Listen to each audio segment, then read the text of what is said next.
Discovery. I will divide the text into two colors for the sake of clarity.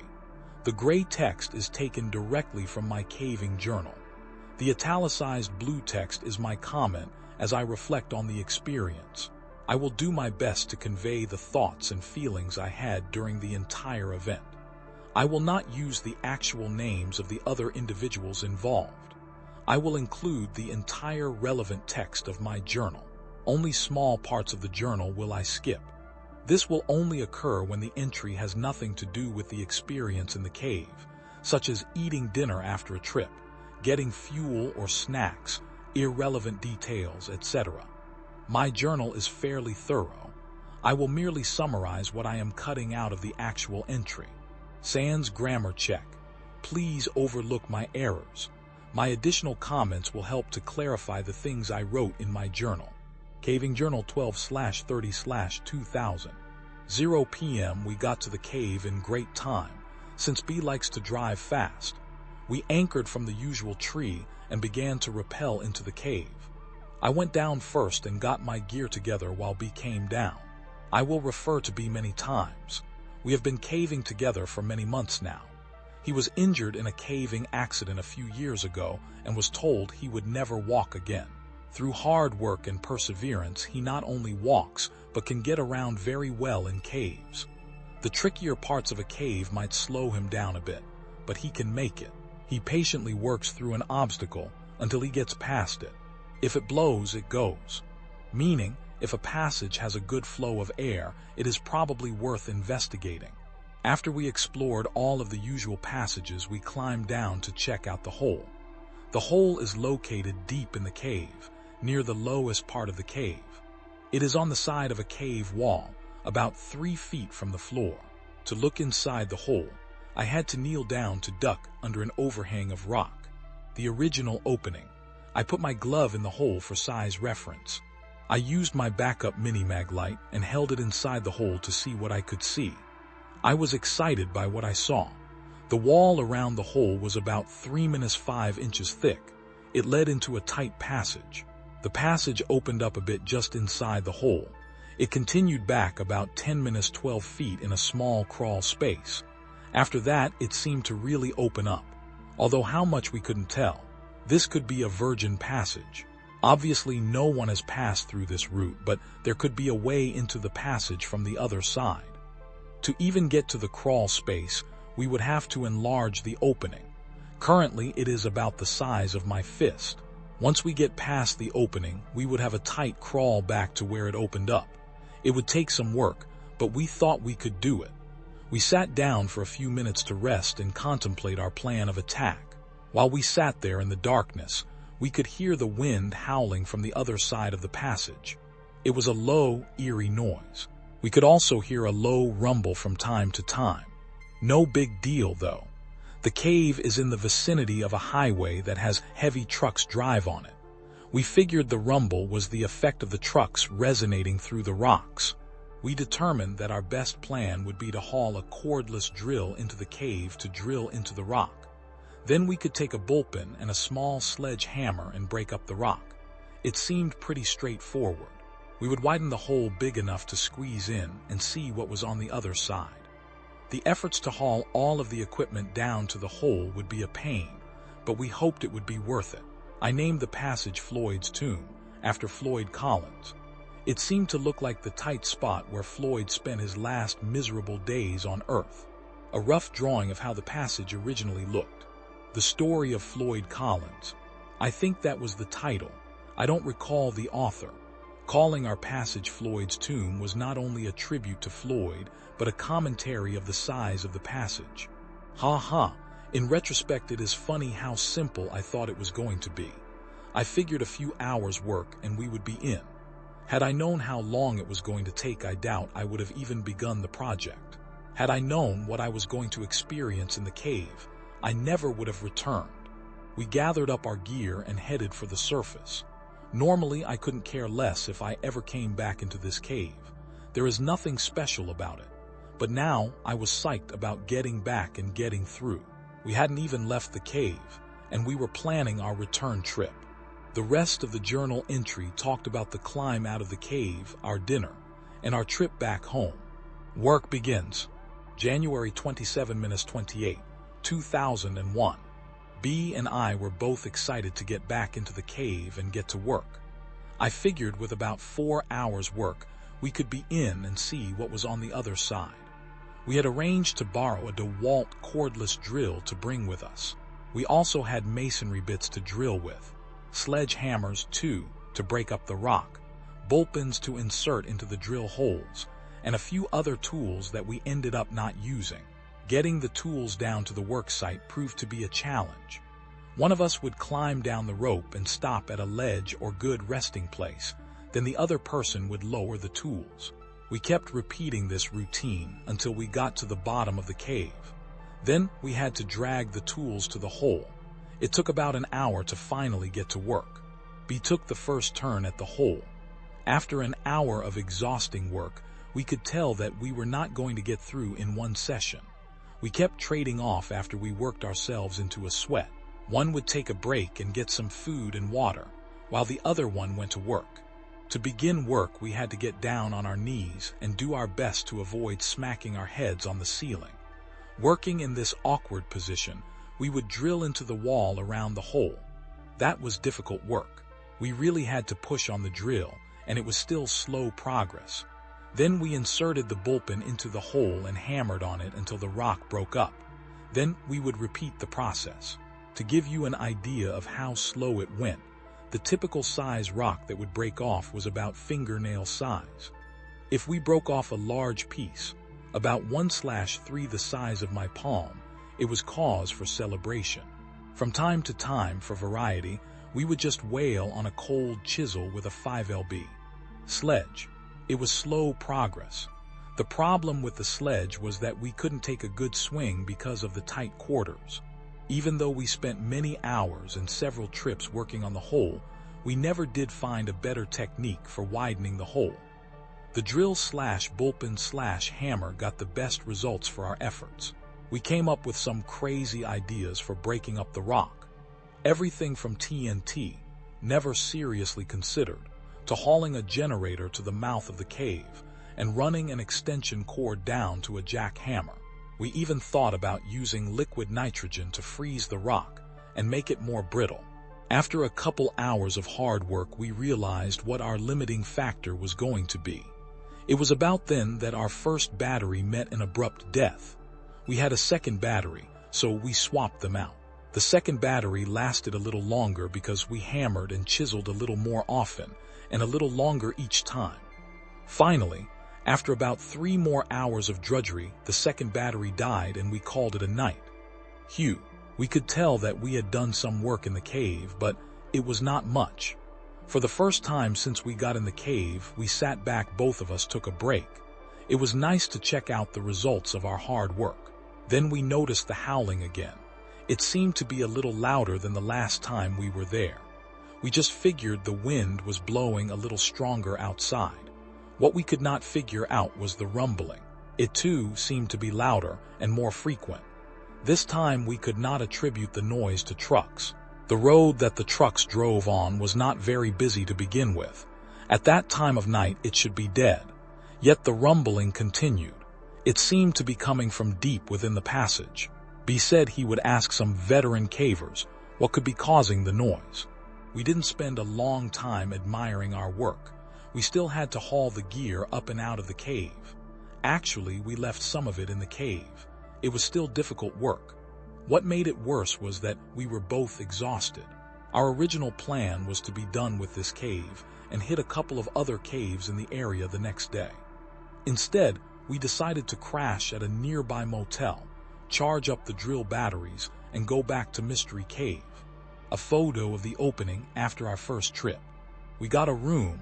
Dinner was excellent. I didn't sleep good despite the fact I was exhausted, etc. We both slept in, so we got a late start back into the cave.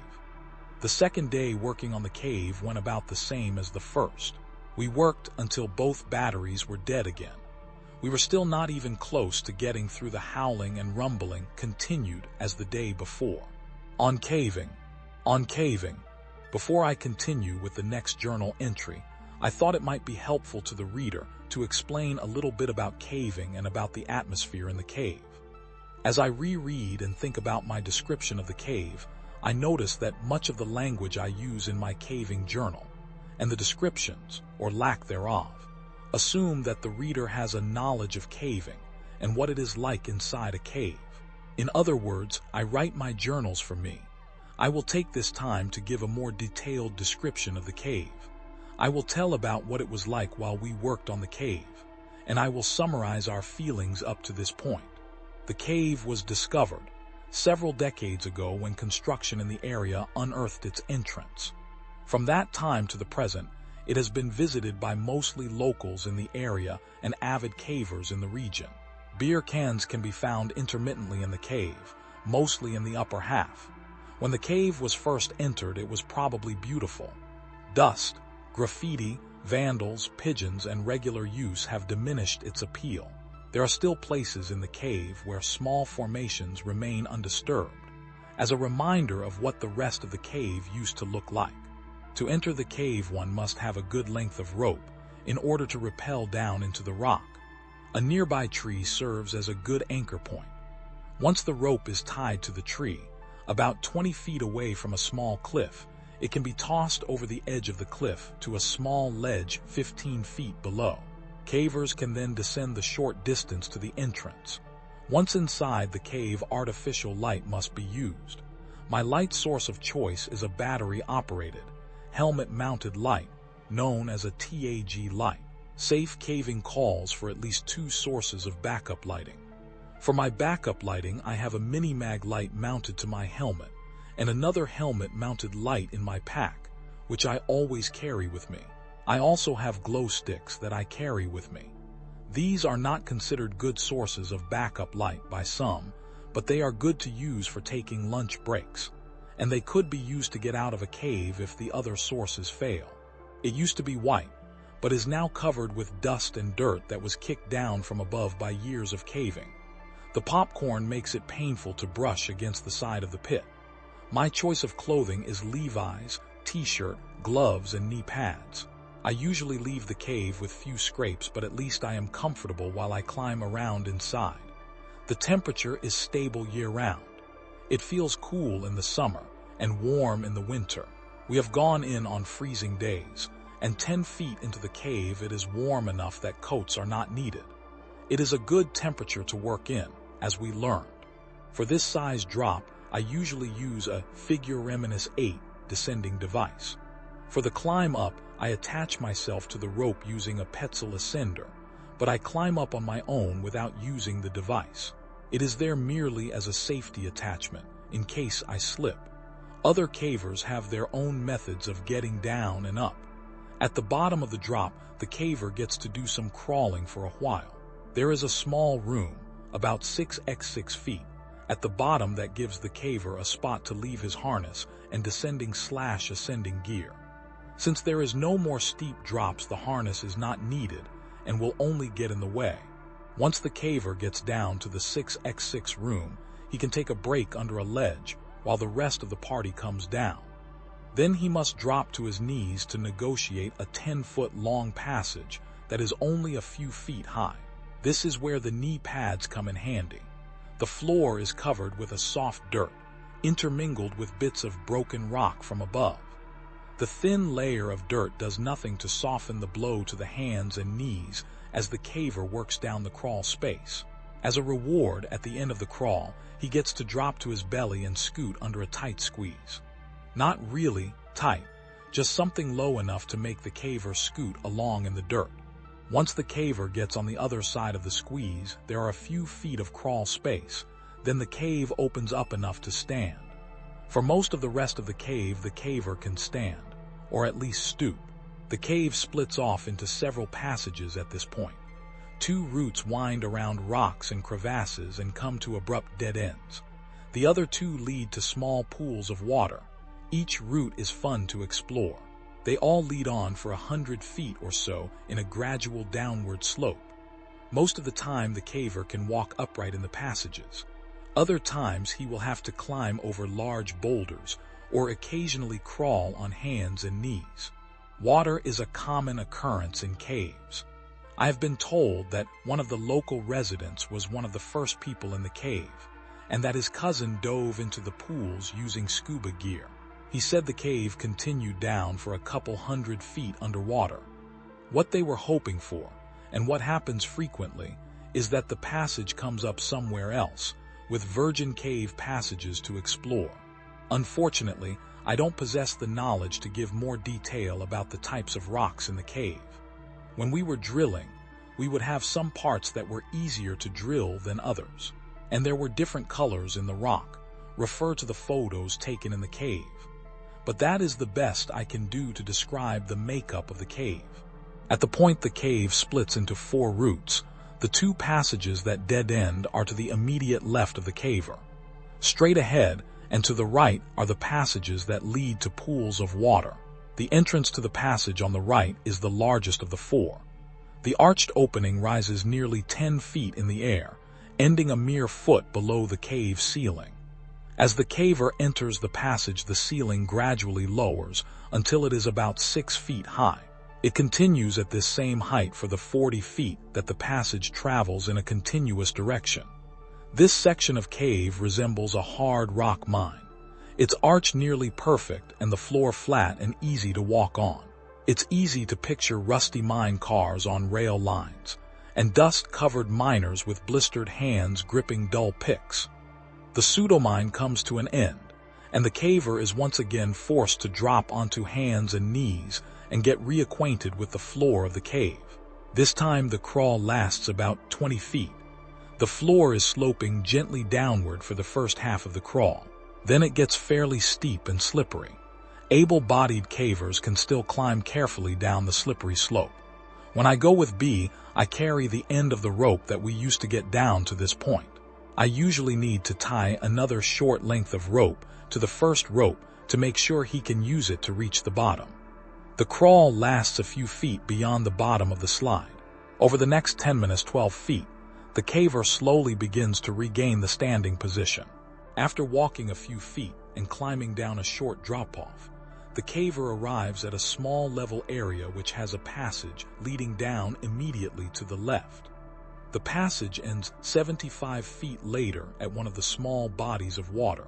To the right is a rock wall. Straight ahead is an indentation in the wall which goes back about 3 feet. On the wall at the rear of the indent is a small hole, about the size of a softball. To get near the hole, the caver ducks under an overhang and kneels upon the rocks that rise above the floor by a few inches. By the time the caver reaches this point, he is either warm or sweating, and the first thing he notices is the cool breeze blowing out of the hole. It was my recognition of this hole as a potential doorway to unexplored portions of cave that ultimately led to this telling of my experience. As has been my tradition for all the years I've been caving, the party reaches a point in the cave, usually at the deepest part of the cave, that all lights are extinguished. Complete blackness fills the eyes. For a moment, the individual caver strains the eye muscles, focusing in and out with the expectation of catching a crumb of light somewhere in the false night. After several futile moments, the caver turns his head at a sound, perhaps another caver, only to have the other senses return, and then heighten. The sounds, smells, and feelings that have been overlooked to this point come racing to the caver in perfect detail. The pain of their own behind sitting on the cave floor, the smell of dust, sweat, guano, the sound of modern material shifting on age-old rock as cavers attempt to find comfort on this solid foundation. At the back of every caver's mind at this time is, what if? What if a person had to climb out of the cave with no light? Would he make it? Would he find all of the turns and bends which got him to this place? If not, would a rescue party find him in time? The depth of darkness recognized at this time is something that is rarely experienced outside a cave. Many first-time cavers erroneously declare that they have to hold their hand to within 2 or 3 inches of their face before they can see it. The truth is the human eye is incapable of seeing in an absence of light. If they did not hear something coming toward them, they would feel it before they saw it. Complete and total dark. This exercise is a great way to remind people to take backup lighting. As we proceeded to work in the cave, we developed a system pretty early and little changed in succeeding trips. The first time in the cave, B took first shift at chipping away at the opening. After about a half hour, he needed a break, so I took over. He told me what worked best, and I continued doing the same. We would try new things from time to time to use new muscles, but usually stuck to the same method.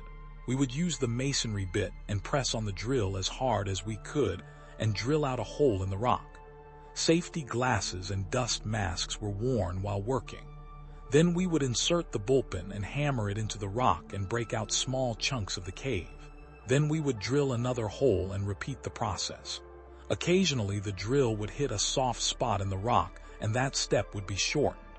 We would work until we became too tired to continue. Then B and I would trade. While one of us was working, the other would remain in the darkness and either eat or drink, or just lay down on the cave floor, padded by rope bags. After just a few rotations, we were tired enough to catch a nap while taking our break. The only light we used was the helmet light on the head of the worker. Since it was pointing toward the hole, the resting person was left mostly in the dark. This was a welcome benefit, since the resting person was usually, well, resting. The rest break was also a chance to cool down a bit, which didn't take long in the cooler temperature of cave. Fortunately, the temperature of the cave allowed us to work pretty hard and not overheat much. I remember that I frequently looked in the hole and thought, hey, it's big enough. I think I can squeeze through, only to be disappointed in my attempt. However, even after the first attempt and failure, I knew that I would keep working on the hole until I got through. This despite the fact that I knew it would take many more hours of hard work. It actually became an obsession with me. I tried to get out to the cave and work as often as I could. I hoped that the passage led to a larger undiscovered cave, that we would be the first ones to enter. I guess the explorer in me wanted to find a new frontier there in the cave. Since B is such an avid caver, he was motivated by the same desire to find a new unexplored cave. What we did find was not at all what I expected. Work continues. February 10, 2001. Scarcely 2 weeks had gone by, and already we were on our way back out to work in the cave. We admit we have become obsessed with the idea of getting through the passage. That may be a sign of how exciting our lives really are. It's not that we think there is going to be something great beyond the passage. We just like the idea of being the first humans on the face of the planet to set foot in a virgin part of the cave. Although if we found a hidden treasure, that would be fine with us. We got a late start and drove part of the way in the dark. When I tell people that I go caving at night, they wonder why. They don't stop to think that it is always night once you're inside the cave.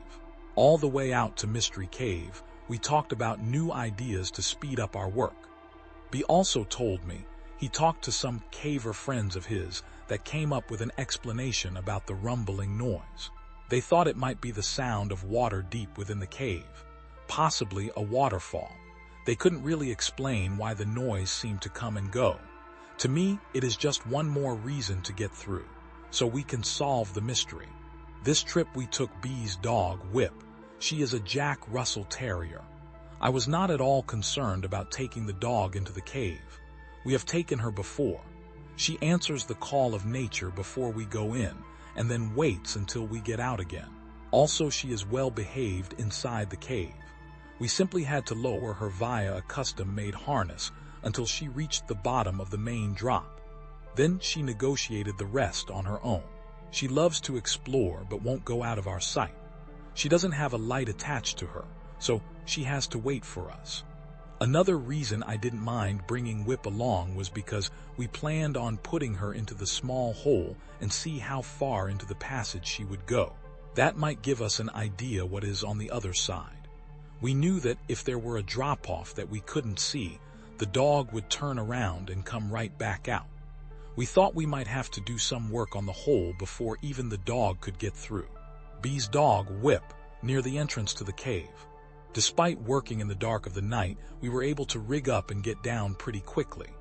We didn't take as many tools as last time. Plus, we left some in the hole so we wouldn't have to haul them out and back in again. I did manage to get 2 more batteries for the drill for a total of 4. Also a few more masonry drill bits. Even with the dog, we made good time getting down. Then something bizarre happened that I can't quite explain. The dog began exploring as soon as we let her off the rope. She was in hog heaven, sniffing and darting about around our feet. She would run from one person to the other as we made our way back to the work site. At the point the cave splits into 4 passages, the dog seemed to run out of juice. She just stuck right by either B or me. That seemed kind of odd. As we progressed further into the cave, she would only stay by B. She seemed edgy, like she saw something she didn't like. As we approached the short drop-off before the hole, she stopped and would only come further after we coaxed her.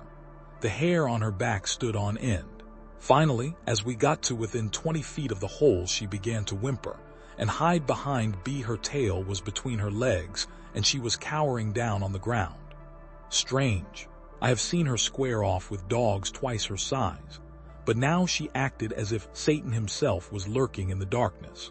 I figured there must have been animals that used the cave as a home, and Whip smelled their scent. Too bad it upset her, because there was no way she was going into the passage. We decided that with this new development, the nervous dog, one of us would work while the other stayed with the dog a few feet away from where we normally rested. We got right back into our routine of drilling, hammering, etc. With our extra supply of batteries, we were able to really push hard on the drill and not have to worry about using up the batteries. This did not make our work any easier, but it did speed things up a little bit. Progress was still slow. I really didn't mind though. My journal goes on for a while about the progress we were making. The entire time we worked, Whip did not move. She just laid there on a rope bag, shivering. She would whimper from time to time. One thing I didn't think about at the time was that she would not take her eyes off the hole. We should have been more observant of this intuitive animal. We were on our 4th battery when the second bizarre thing happened to us. B was working. He had just finished drilling a hole and was getting ready to hammer the bullpen when he stopped working and looked into the hole. I was kicking back, almost asleep, and hardly paying attention to B. He had a light by his side to illuminate the work area. I could see in the eerie glow a puzzled and intense look on his face. He looked over at me and shook his head. I asked him what was up. He said that he swore he just heard a strange noise emanating from the hole. He said it sounded like rock sliding on rock, sort of a grinding sound. I assumed his ears were just ringing from the drill. He didn't wear any earplugs this trip. He assured me he heard what he said he heard. I didn't have an explanation, so I went back to dozing. B sat in the quiet of the cave for a long time before he resumed work. Also, he would stop from time to time and just listen. B is very grounded and not one to pursue some imaginary sound. I believe he heard something, but I'm not too concerned about what it was. I assume we will figure it all out once we get through the passage. The wind had stopped. In all of the times I've been in the cave, I have always felt the wind blowing. The last time we were out working on the cave, the wind was blowing worse than ever. Even earlier, we remember the breeze cooling us off. But now nothing. B said he did not know when it stopped.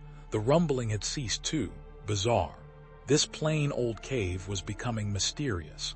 We talked for a long time in the dark of cave. We debated what could possibly be causing these unusual events to occur. I think part of the reason we were sitting in the dark was because we were both too hammered to move. We could come up with no reasonable explanation for the strange things happening in the cave. After sitting for at least a half hour, we slowly loaded up our gear and started for the surface. Whip couldn't have been happier to get out of there. Once again, we left some of the tools in the cave. We just put them in the hole. Not enough people use the cave to worry about. Plus, we were too tired to care. We made a lot of progress this trip. It helps to have the extra batteries. We still have a long way to go, but it sure is nice to see how far we have come. Our progress on the whole. The rest of the journal entry talks about climbing out of the cave, getting a room at a motel, and crashing. We were beat. In retrospect, I can't believe how casual we were about everything that was happening in the cave. At the time, the only thing we could think about was getting into the passage. Everything else was just a minor distraction. I do recall thinking that it would be nice to get in and see how the mechanics of the cave worked, where the wind was coming from, what was making the noise, etc. Now, weeks later, I think of my ignorance and naivete and shiver. Noises. March 3-4, 2001. It took us 3 weeks before we got back out to Mystery Cave again. Our attitudes have changed a bit since we first started the project. In the beginning, we looked at the whole thing as a fun adventure. Since the last trip out, we found ourselves taking a more serious approach. On the drive out this time, our conversation was a little more subdued than before. We hadn't talked much since the last trip, not for any reason but scheduling conflicts. Instead of discussing ways of getting through the passage, we found ourselves talking about rational explanations for what had happened. Neither one of us had any ideas that would explain the unusual occurrences we experienced on the last trip. We were amused to find out that neither one of us had talked much about the last trip to other people. That is a complete reversal from the other trips. It has been fun to report to friends and family about our progress. It is always fun to tell people about the tight squeeze we are going to have to go through to get into the passage. Most people have little desire to voluntarily subject themselves to incredibly tight places. Actually, neither do I, but I will do it in order to get to the other side. Good motivation. We left town early in the afternoon to beat traffic. I don't really recall what time we finally got to the cave. Like I said, the mood was subdued. We got rigged up and started down. Obviously, B left the dog home this time. We took essentially the same gear as the last time. We left some of the tools in the hole to save our backs the agony of hauling the extra weight. Even with the gear, we got down in good time. We really have a good system for getting up and down. There was only one minor mishap this trip. B scraped his arm on the descent. Not real bad, fortunately. He waited until we got all the way to the hole to patch it up. It was just a superficial cut. While he was getting the wound cleaned up, I started working. We both took note that the breeze was back and the rumbling present. We had 4 fresh batteries and 4, or maybe 3 1/2 fresh arms. I had high hopes this would be the day. It started out pretty slow. When we first started working on the hole, the thickness was about 3 inches. As we have enlarged the hole, the thickness has increased. As a result, our progress has become slower. Still, we continued with as much energy as we could put into the work. The hole was big enough, at least, for me to put the hammer into the hole for reference, then put the camera into the hole and take a picture of Floyd's tomb. It is difficult to get the exact feel of the tomb, but the lowest point near the back of the picture is about 7 inches high. The width is about 20-24 inches. The hammer is a small 5 lb. sledge. Note the abundance of rock on the passage floor. It's been nice to see the pile of broken rock below the hole get bigger and bigger. We have both realized that we are just going to have to put in a certain amount of work in order to get through, so we just get down to business. We don't usually talk much while we work, since one of us is making a lot of noise with the drill or hammer. Break times are used to chat momentarily about whatever topic pops into mind. The breaks take place whenever the guy that's working decides to switch roles. We both put in some pretty good work sessions. I have a little more stamina than B, but he gets just as much done in a shorter amount of time due to his upper body strength. We still celebrate the small victories we encounter along the way. Whenever a section we've been working on crumbles, we cheer. On the rare occasion that a fist-sized rock falls from the entrance, we whoop and holler. That's one small chunk of earth that no longer separates us from whatever lies on the other side. I still harbor the fantasy that there is a hidden entrance to the other side of the passage, and years ago Spanish explorers hid their treasures in the cave and sealed up the entrance. And it has remained untouched until we find it. B has a more realistic, although more mundane theory. He figures there is more cave on the other side. We'll see who is right. This trip out, I wanted to see if we could speed up the work by using larger masonry bits. I purchased some good-sized ones at the hardware store at a good-sized price. One was larger in diameter than all the rest. The other was smaller around but longer. I had pretty much concluded that the big one might be too big, and I was right. We tried to get it to go into the rock, but progress was very slow. We tried pushing for all we were worth, and all we got was tired. The larger bit just created too much friction area for our strength. It might have worked with a hammer drill, but we didn't have one. The longer bit worked fine with our drill. We relied on it for most of the work we did this trip. I thought we were going to be out one bit, and a drill in my hand, when the bit broke off toward one end. I was pushing as hard as I could on the drill with the bit a few inches in the wall when it snapped. I nearly rammed the drill through the wall from pushing so hard. We were able to retrieve the bit and keep using it, minus a couple inches. It still worked great. Only once in a great while did we resort to hammer and chisel. Work was proceeding as normal, until about the time we were on our fourth battery. I was kneeling down and working the drill slowly into the wall at the time. I had my ear plugs in, my safety glasses on, and was lost in my own thoughts. Suddenly, over the squeal of the drill wearing down the rock, I heard a strange noise. It was loud. I could hear it over the noise of the drill, even though I had the ear plugs in. At first I thought it was just the drill bit doing its job on the cave. It would frequently complain by screeching and whining as we forced it into the wall. But this was different. It took me several full seconds to comprehend that this was coming from inside the hole, and not the bit. I stopped drilling and yanked my earplugs out just in time to hear the most terrible scream I have ever heard trail off and echo into the darkness of the cavern. I stared wide-eyed at the hole. For several moments I didn't move, nor did I breathe. I turned to look at B. Moments earlier. He had been lying on the rope bag catching a nap. Now he was standing upright, mouth open, with a look of concern on his face. I turned and looked into the hole again, half expecting to see a demon face staring back at me. Nothing was different in Floyd's tomb. I fixed my gaze on the back of the squeeze, where the limits of my light reached. There was no motion, only darkness beyond the reaches of my light. In the complete silence that followed, I could hear my heart pounding in my ears. Not another sound could be heard in the cave.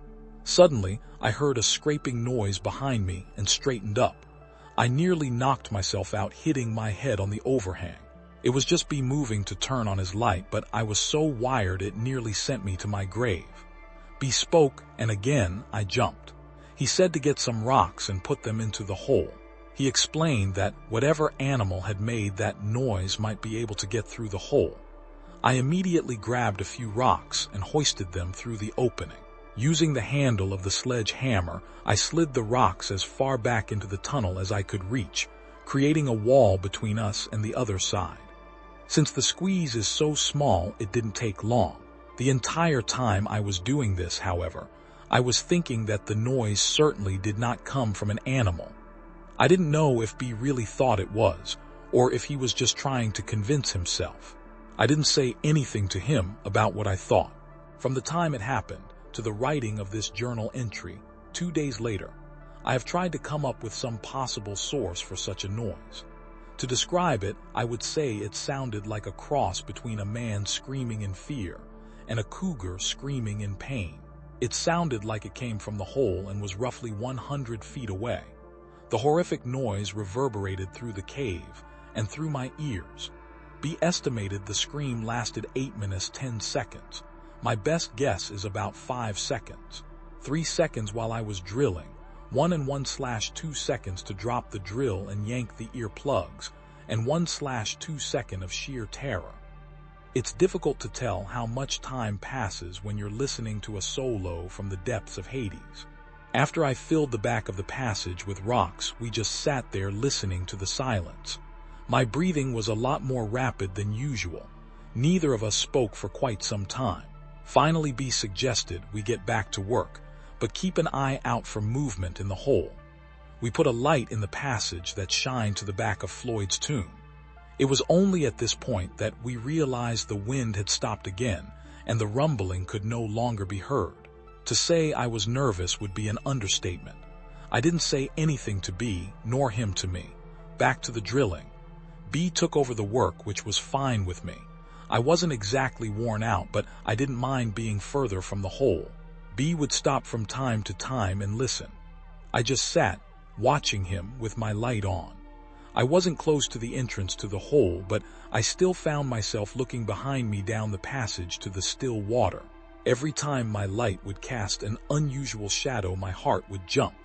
My imagination was running wild. Oddly, B seemed to be less concerned about the strange noise than me.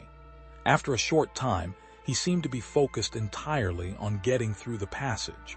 I was still straining to listen above the sound of the drill.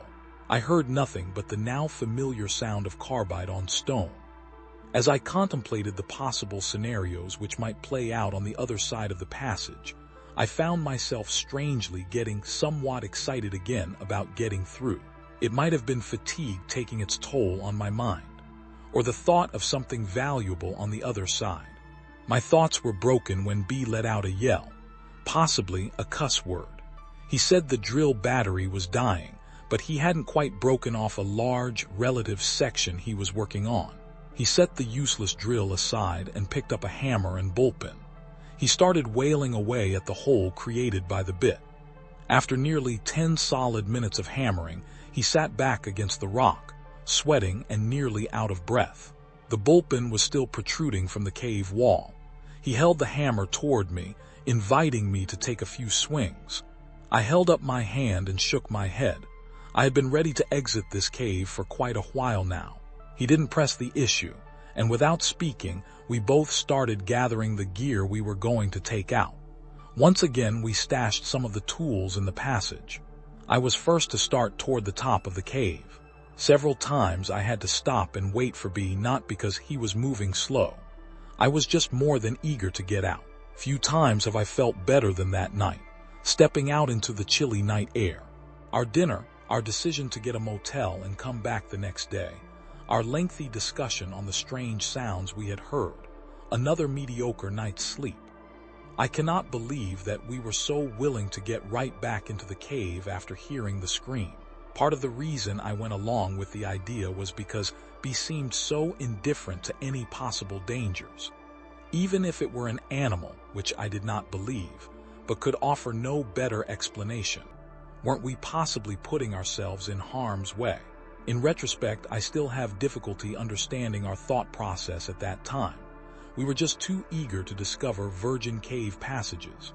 I now think it can be summed up with one word: testosterone. February 13. It's amazing what a couple good meals and a little sleep can do for someone's attitude. Even though we still had memories of the strange noise fresh in our minds, we relit our fire of enthusiasm. The other side of the passage seemed so close. We were sure this would be the day. We got to the cave and started to work our way down to the hole. Getting back into the darkness of the cave brought back the memories of the night before. The sight of the circle of rock illuminated by our headlamps, the smell of dirt in the air, the sound we made as we crawl across the rock. Once we reached the entrance to Floyd's tomb, however, we were once again ready to blaze the trail leading to an undiscovered part of the cave. We immediately noted the presence of the breeze blowing out of the hole and the rumbling.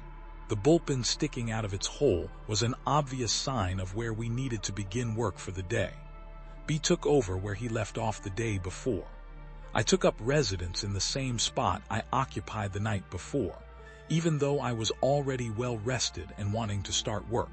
B was making the hammer sing with each blow. After a mere 2 or 3 minutes, he let out a cheer. He turned to reveal a handful of rock that used to be attached to the cave. He was breathing heavy, but had a big smile on his face. So did I. For the time, the strange noise had been forgotten, and the vision of success captured our attention. The size of the opening at this point. The lower left-hand corner of the hole had been giving us grief because of the thickness of the wall at that point. We felt that if we could just remove that corner, we might be on our way inside. B now held in his hand the crumbled remains of the corner. Our excitement consumed us as we examined the hole. I took the hammer and pounded away at the surface of the hole. The idea was to remove the jagged edges that would take their toll on my skin. The size looked right. Now, the moment we had been working for. I cautiously approached the entrance to Floyd's tomb. I decided the best way to enter the small hole was to place one arm over my head, turn my head sideways, and slowly work my way in. I soon determined this was not going to work. The hole was small. If I was going to make it in without widening the hole anymore, I was going to have to put both arms over my head in a diving position, turn my head sideways, and slip into the tomb. The width of the entrance was the limiting factor. The height was sufficient. The arms overhead position flared my shoulder blades out, but there was still room to get in. Plus, the arms overhead gave me the best squeeze side to side. In order to enter straight into the hole, I stood on my feet and bent over to get level with the entrance. My knees were bent and the position was uncomfortable, sort of a semi-squatting position, bent at the waist with arms overhead.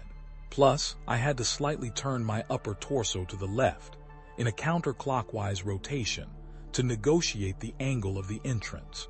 Notice in the last photo that the entrance generally slopes up to the right. I got my arms through the entrance with minor scrapes. Next came my head. By keeping it turned sideways, I was able to get it in, for the most part up to my shoulders. When I got to my shoulders, I could feel the rocks touching all around my shoulders and chest. It was not stopping me, but I was definitely scraping many surfaces of my body. I decided to just push through, keeping in mind that I was going to have to come back out eventually. The pain was not too bad and I was in. Well, my upper body was in. At least I could get a good idea what the tomb was going to be like. Here's a flattering photo of my best side. Notice the size of the area we had to work in. The ledge overhead was an obstacle. Once inside the tomb, I had a few inches all around me in which to position my body. This was the largest part of the passage, and it was conveniently located right at the beginning of the crawl. That gave me a little room to get positioned to crawl further into the passage. Inside the tomb gave me a whole new outlook of what it was going to be like to crawl through. Even though this was the largest part of the crawl, it was still small. I could move my head around freely, but every direction that I turned I was staring at a wall of solid rock. When I spoke to be, my voice sounded muffled, like I was talking in a small box. I could rest my chest on the passage floor, but the rocks were uncomfortable. I turned my head to look further ahead, but couldn't see past the wall of rocks I had built the day before. The squeeze toward the end of the passage was closer now and appeared even narrower. I didn't know if I could squeeze through or not. I knew it would be close. I wanted to crawl further into the passage. First, however, I had to work to get some of the loose rocks that were lying on the passage floor out of my way. I was disappointed to find out that most of the rocks that looked loose were actually attached to the floor. I was hoping to be able to just scrape them out of the way. I had pushed the sledgehammer into the passage before me, so at this point I used it to push the rock wall we had made further back in the passage. Then I dragged the sledge back and forth across the floor to move any loose rocks or break up the solid ones. By sliding the head of the hammer under the squeeze, I determined that the narrowest part of the squeeze was about 7 inches high. I figured we would have to do some work before I could slip through. The entire time I had my head in the passage, B was just kicking back, listening to my descriptions and progress reports. At some point, he snapped the photo shown above. Thanks, B. Up to this point, the size of the passage was not too big of a deal. I was in an incredibly small passage, but only my upper body was in, and since it was the largest part of the passage and my arms could move freely, I was pretty calm. Then it was time for a push. I slid the sledgehammer up as far as I could reach. Since my body filled the entrance, I could not slip the tool out, so it was easier to push it ahead.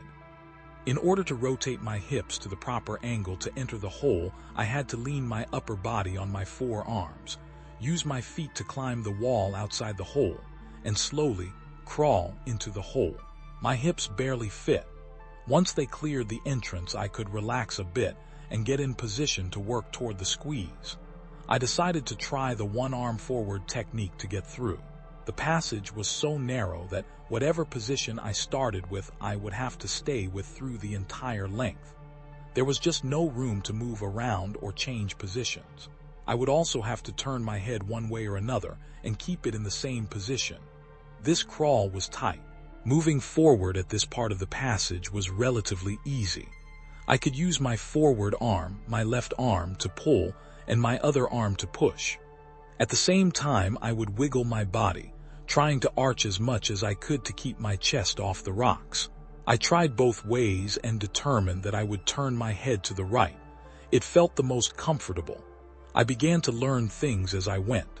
I determined that a small flashlight in one hand would be nice. Then I could shine it ahead and get a better idea what I was about to crawl over. This was a difficult maneuver because I had to look overhead, since my head was turned. It became immediately obvious that we were going to have to do some more work removing rocks from the passage floor. As I moved along the surface, I was constantly scraping my chest on the rocks. They were sharp, and it was painful. Occasionally, I would cause a rock to slide along under my chest and actually wedge me between it and the top of the passage. I would then have to back up and either try to move the rock to the side with my cheek, using a sweeping motion with my head, or back way out and move it with my forward hand. My little trip into the passage represented a major milestone in my caving career. When I began caving, I did not feel overly comfortable going through tight spaces. Even the little squeeze at the beginning of this cave was an obstacle to overcome.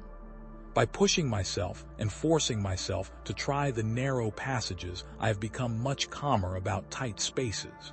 Still, this passage represented a new benchmark in small spaces. I had not been faced with anything this small. I don't remember having to take off my helmet before now. With this passage, it is mandatory. As I mentioned before, not only do I have to take off my helmet, but I have to turn my head to the side in order to fit. After I had twisted my hips into the passage, I took a few minutes to stop and work out a game plan. Most of the length of my legs was still outside the entrance. They were just dangling in the air. The tomb was still big enough to move my head around and even move my arms freely into position. It was larger than the rest of the passage, but not by much. It was like sticking your head into a box. Everywhere I looked there were rocks, and not too far from my head. Any sound I made was muffled and dead. The narrowest part of the passage was about 10 feet in. At this point, I was about 3/1/2 feet in. At about the 4-foot mark, I would have to commit to whatever position I felt comfortable, and stay that way until the 12-foot mark, at which time the cave started opening up. I went with my left arm forward and head turned to the right. B had given me a flashlight that I held in my left hand. As I inched forward, I would try to brush the loose rocks away with my left arm. This was somewhat successful, but there were a lot of rocks I missed or could not move.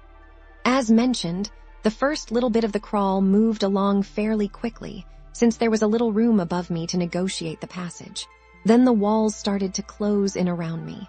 I had a few extra inches on each side of me, but the top of the crawl was getting very low. At about the 7-foot mark, I could feel the top rubbing my back as I would arch. After another 1/2 foot, I couldn't arch anymore. I had to just push ahead with my toes and pull with my forward arm. I decided it would be a good time to see if I could back out. I tried it, and it was pretty easy. That gave me a lot more confidence. Still, I had B-tie webbing to my feet, just in case he had to pull me out. Last shot before my feet were all the way in. Note the webbing B-tied at my request. My neck was starting to get sore from being cranked to the side. My head was getting heavy, but to rest it, the only option I had was to lay it down on the broken rocks. It was painful, but I did it frequently. I was staring at the wall to my right. It was a mere 4-5 inches from my face. Most of the time I wasn't watching the wall. Either I had my eyes closed, which I sometimes do when I go through a tight spot, or the light wasn't shining in a direction that did me any good. It was very quiet in the tomb, other than my own breath. I was breathing heavy from the effort it took to move. Thankfully, the breeze was present and cooled me off. By lifting my head and carefully touching the ceiling from time to time, I could gauge the size of the passage that my body would soon pass through, much like a cat using its whiskers to gauge an opening in a fence. At the 7-1/2 foot mark, I could tell things were about to get real tight. While lying in the darkness, in a passage deep within a cave, one is in a unique position to ponder. A mountain literally resting on top of me, the entire earth lying below. One tiny movement of earth and I would cease to exist. Or worse, to recognize the fear shared by Floyd Collins as he lay there, trapped for days deep within the heart of Mother Earth, incapable of freeing himself from his earthen prison. Lying on your stomach, your left arm is extended over your head. Your right arm is at your side, having only a few inches in which to move. Your arms and hands are sore and bleeding from pulling yourself across the broken rocks. Your entire body is resting on the rocks. Your neck gets tired of holding your head off the rocks, so you gently rest your cheek on the rock to rest. Once you start again, you have to push with your toes to scoot your body forward, sliding across the rocks. After moving a few inches, you are breathing hard and have to rest. As you inhale, you can feel your back pressing hard against the top of the squeeze. It takes several minutes before you recover enough to press forward. The entire time you are lying there, you think about how you are going to get back out. And what if? Well, that's pretty much what I was going through at that point in the passage. I decided that this would be a good time to throw in a photo of the squeeze.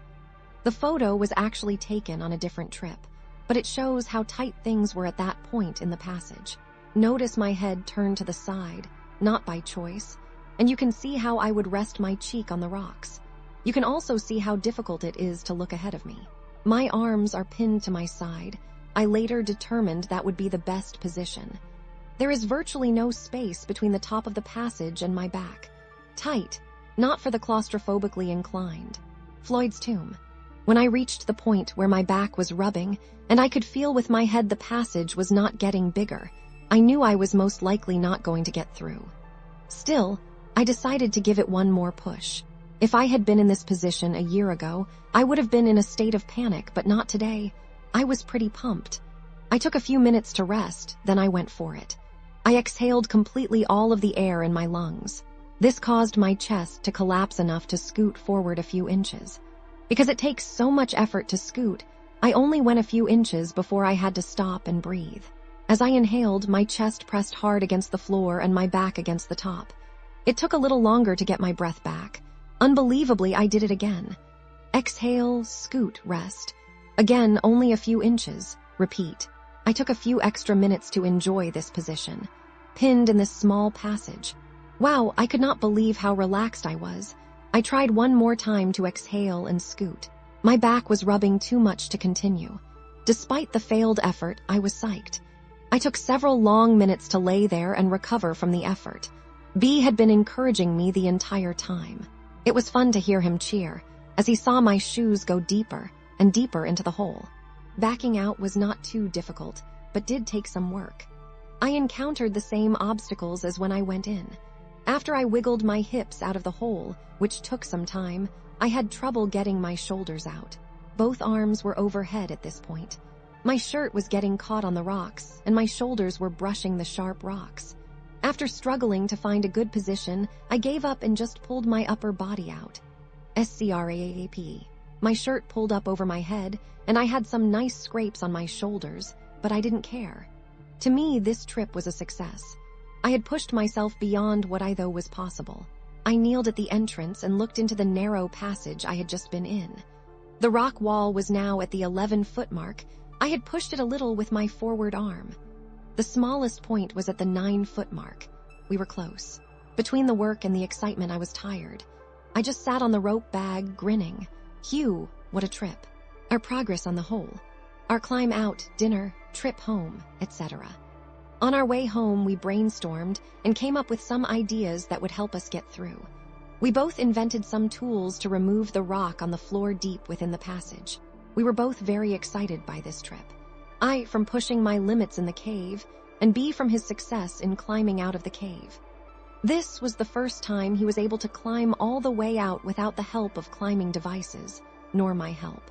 It was a personal success that showed the progress he has made since his accident. Pretty cool. I remained amazed that we could so easily forget the terrifying moment we experienced just the day before. All had been forgotten, with the strange noise being blamed, in our minds, on some rational, harmless explanation. Success. April 7, 2001. Prior to going back out to Mystery Cave again, we spent a lot of time preparing. We made a squeeze box, which is a wooden box the opening of which can be adjusted in size. We could then crawl through the opening and measure to see how tight of a squeeze we could fit through. From that, we were able to determine that I need about 8 inches in height to get through the smallest portion of Floyd's tomb. That meant we would have to scrape out about an inch from the floor of the passage. We also learned that the best position I would need to get through the passage would be on my stomach, with my arms by my side. And of course, my head would be turned one way or the other. That position allowed my shoulder blades to drop to their lowest point. In order to move, I would push forward or backward with my toes. It sounds difficult, but felt adequate. Later it proved to work sufficiently. The second thing we did to prepare was to construct the tools we invented to work with in the cave. I came up with a clever way to chip away inside of the passage without having to climb inside. I had my neighbor weld together several lengths of steel pipe in a manner that would allow us to take it apart while we climbed down to the tomb, but still have the strength necessary to hold up to a blow from a hammer once it was together. We made our own tips that we could screw into our pipe to reach the area we needed to work on. B came up with a cool design for a scraper using angle iron. He had his neighbor weld it together. It proved to be an invaluable tool for scraping and removing the rock. We were both proud of our inventions. I also made a device to hold my drill that attached to our pipe. We ended up not using it, since B's scraper device worked so well. Here is a picture of B, edited to protect his identity, with the pipe we made. I took the picture, facing away from the tomb. He is sitting on the rope bag that we used as a bed. Behind him to his left is the passage that leads down to the still water. Behind him to his right is the last drop-off before the passage. You can see some orange webbing we used to climb down and up. I took an oath. I made a vow. I would not leave the cave until I had made it through the passage, conquered Floyd's tomb. This would be the trip. It had been a long time since we had been out to Mystery. We had been busy, though. We had made the tools we had talked about. It was fun coming up with ideas for tools. Also, we made a squeeze box to determine the best technique for getting through the tight spot. Plus, we knew about how much rock we need to remove before we could get through. We were excited to get back out to the cave to finish our project. Our climb down to the passage took a little bit longer than usual since we had extra tools to carry. Once we got down to the passage, we immediately got to work using B's scraping tool with the pipe I had made. It worked like a charm. We could hammer the pipe on one end and the scraping tool on the other end dug into the rock. Then we could push the debris all the way through the passage and out of our way.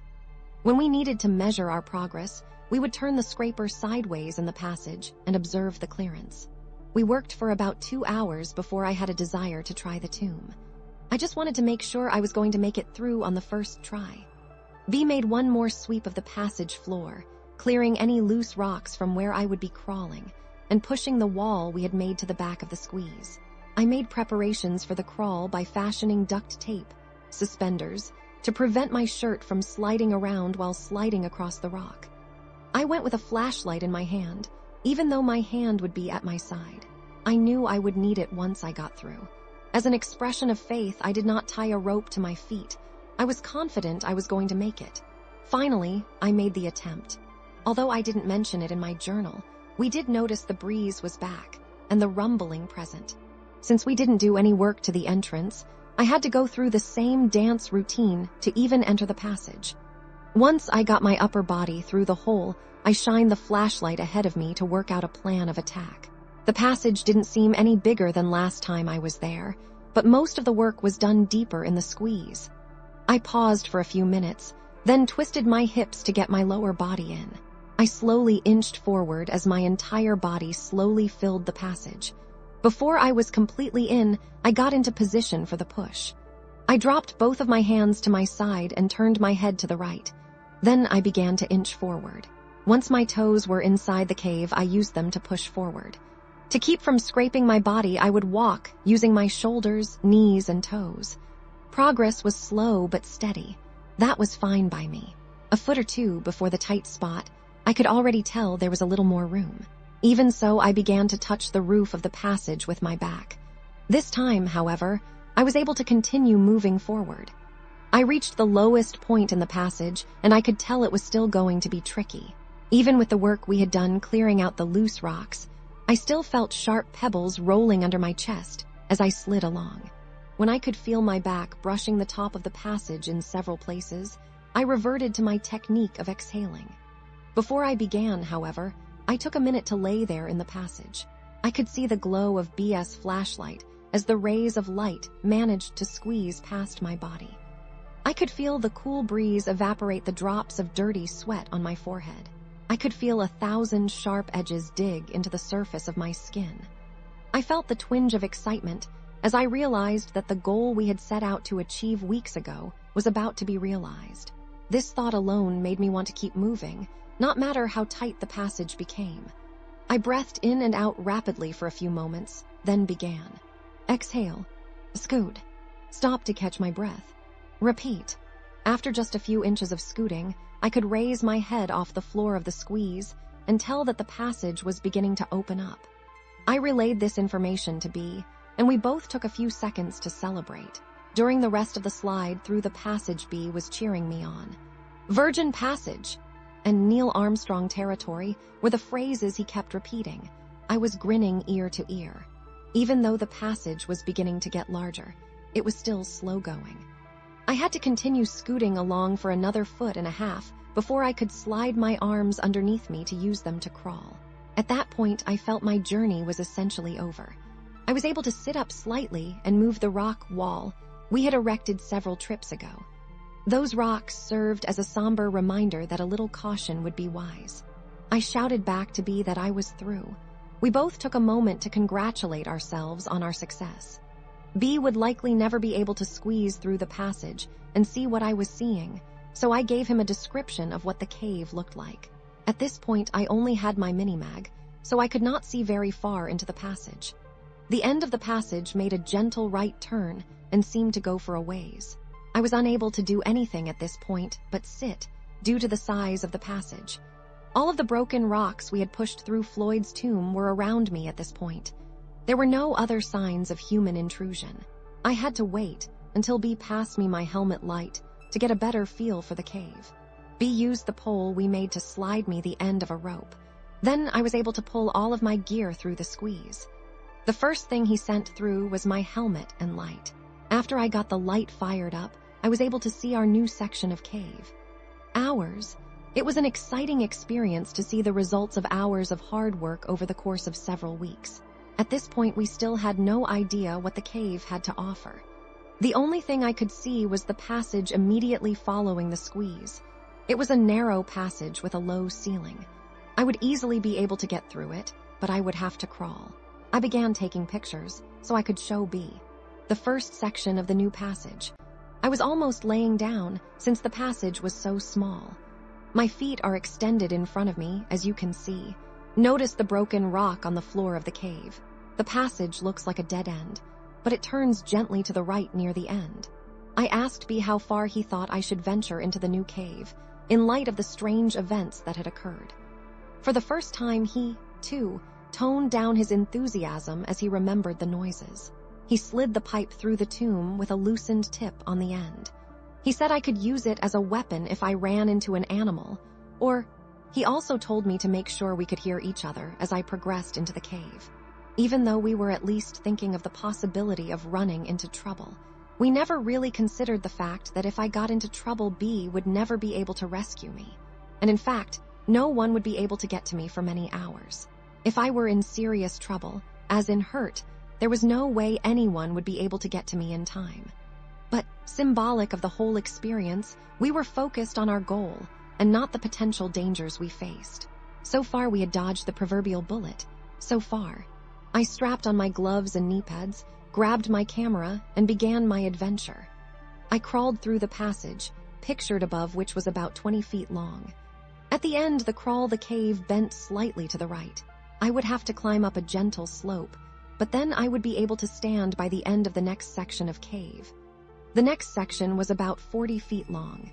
In addition to having a higher ceiling, the walls were a little wider than the section I had just crawled through. Both sections were relatively straight. The floor was covered a rock which crunched as I crawled and then walked across it. The walls were basically the same as much of Mystery Cave, except pristine. It was obvious no one had been there before me. Upon closer examination of the walls, I found two delicate types of formations. The first resembled several chunks of grated cheese tied together on one end, with the rest of the cheese just flopping down. The second formation was just tiny strands of rock, thinner than human hair. It looked pretty cool. I found several examples of both kinds of formations. I was not even through the second section of cave, and I could barely hear B. Cave's passages are not very acoustically friendly. I shouted to him that I would go for 1/2 hour, then return. He said that would be fine, and to be careful. Then I proceeded to explore some more. I could walk nearly upright at this point. I was on the third straight section of the cave when I discovered a crystal formation on the wall to my right. It was in several layers on the wall, resembling clear candle wax that was allowed to melt and drip down the wall. There were several small stalactite-looking formations formed by these crystals. The longest was about 4 inches in length. There would have been one much longer, judging by the size of the base, but it had broken off. I looked to see if I could locate where it ended up, but I couldn't find it. The crystal formations are right behind the rock in the upper right-hand corner of the photo. I could walk upright, but had to stoop on occasions, like ducking under that rock. The passages continued on for another 100 feet or so before the cave opened up a little. It was at the end of a short, straight segment of the cave. At the very end of the segment, the cave made a bend to the left and opened up into a room. Just at the point where the room began, there was a round rock that appeared to be leaning against the wall. This seemed odd, but singular formations are common in caves, so it is by no means unique. I had crawled and stepped over several large chunks of rock that fell down from the ceiling, but this one was more round than the others. Once past the rock, the room opened up to a height of about 15 feet. It was about 15 feet in width and about 30 feet in length. At the far end of the room, there was another passage leading straight out. As I entered the room, I had an eerie feeling. It was like the old saying that I felt like I was being watched. Once again, the excitement of the new find faded, and the memories of the mysterious side of the cave crept back into mind. Suddenly, I felt very alone. Fortunately for my ego, I was nearly out of time and had to get back to B before my half hour was up. I took several pictures of the room. I was going to just get a feel for how long the next passage was when something caught my attention. On the left side of the room on the wall at about eye level, I discovered what appeared to be hieroglyphics. It was a single drawing that almost appeared to be just part of the rock coloration. It looked like very crude representations of people standing below a symbol. I was pumped. This meant that there had to be another entrance to this cave. Even if the entrance was closed or blocked, it might mean an opportunity to open it and get B into the cave. I took another look at the drawing to make sure I could describe it to B, then I took some more pictures and headed back to B. When I got back to the squeeze, I could barely talk fast enough to let B know everything I had discovered. He was just as excited to hear about our newly found treasures. As we debated what our next move would be, I began to send my gear back through the tomb to B. I told him it would be best if we got someone else to come back with me, in case something happened. He agreed. Once I got all of my gear, through I was faced with the wonderful task of having to negotiate Floyd's tomb again. Theoretically, a person should be able to get out of a passage. He just crawled through by simply reversing what he just did. If he contorts his body a certain way to get in, he should be able to get into the same position to get out. In practice, this may not prove to be possible or practical. Such was the case with the tomb. I determined in advance that I would attempt to go head first back through the squeeze. I knew that I could definitely make it by going feet first, but that would mean backing up all the way through the tomb. That would take a long time and be very exhausting. My only concern in going head first was when I got to the end of the squeeze. I would have to get through the hole we had made without the benefit of being able to twist my body. Oh, well. I chose to go head first and deal with the exit when I got to it. I started into the squeeze very close to the tight spot, so at least I would have it over with soon. It turned out to be tricky getting through. I had to shift my hips to the right a little to get through, but I just kept plugging away at it. My hands were once again by my side. My head was turned to the right and I was scooting with my toes. And once again, I was using my head as a gauge to tell when I was at the tight spot, then when I was past it. I seemed to get tired a little quicker on the way out. Must have been from all of the work we had done to get through. I was a little over halfway through when something bizarre happened. I was laying there taking a brief break when I heard a sound deep within the cave. It was the faint but distinct sound of rock sliding on rock. My blood froze in its veins. I couldn't move. I just lay there straining to hear the sound again. Nothing. I quickly began to scoot toward the exit. I didn't mention the sound to B, but I did recall one of our earlier trips when B said he heard the same thing. The task of getting out of our hole turned out to be as painful as I thought it would be. I had to put my arms overhead and force my shoulders through the hole. I definitely left some skin behind as I slipped through. B helped me as I wiggled my upper body out of the passage. Then I could catch myself and ease my lower body out of the tomb. I was out. B and I shook hands and began to load up our gear. I was trying to listen to any sounds coming from the hole, but we were making too much noise gathering our stuff. As much as I looked forward to getting into the passage, it was a relief to get back out. That is pretty much how I feel about caves in general. I love to go in, but I feel good when I get back out again. Something strange happened with the pictures I took in the new part of the cave. The pictures I took in the passage leading up to the large room all turned out just fine. Strangely, none of the pictures taken in the room turned out. Pictures of the round rock, and more importantly, pictures of the hieroglyphics I saw. Pictures taken before and after the room turned out great, but the negatives of the photos taken in the room were clear. Nothing. I remember what the hieroglyphics looked like, so I drew a picture to give you an idea of what I saw. It's a crude drawing of what I saw, but it's accurate. The first thing I thought when I saw it was Blair Witch Project. It kind of has the same feel to it. This symbol was in the center and several figures that looked like people raising their hands were below this.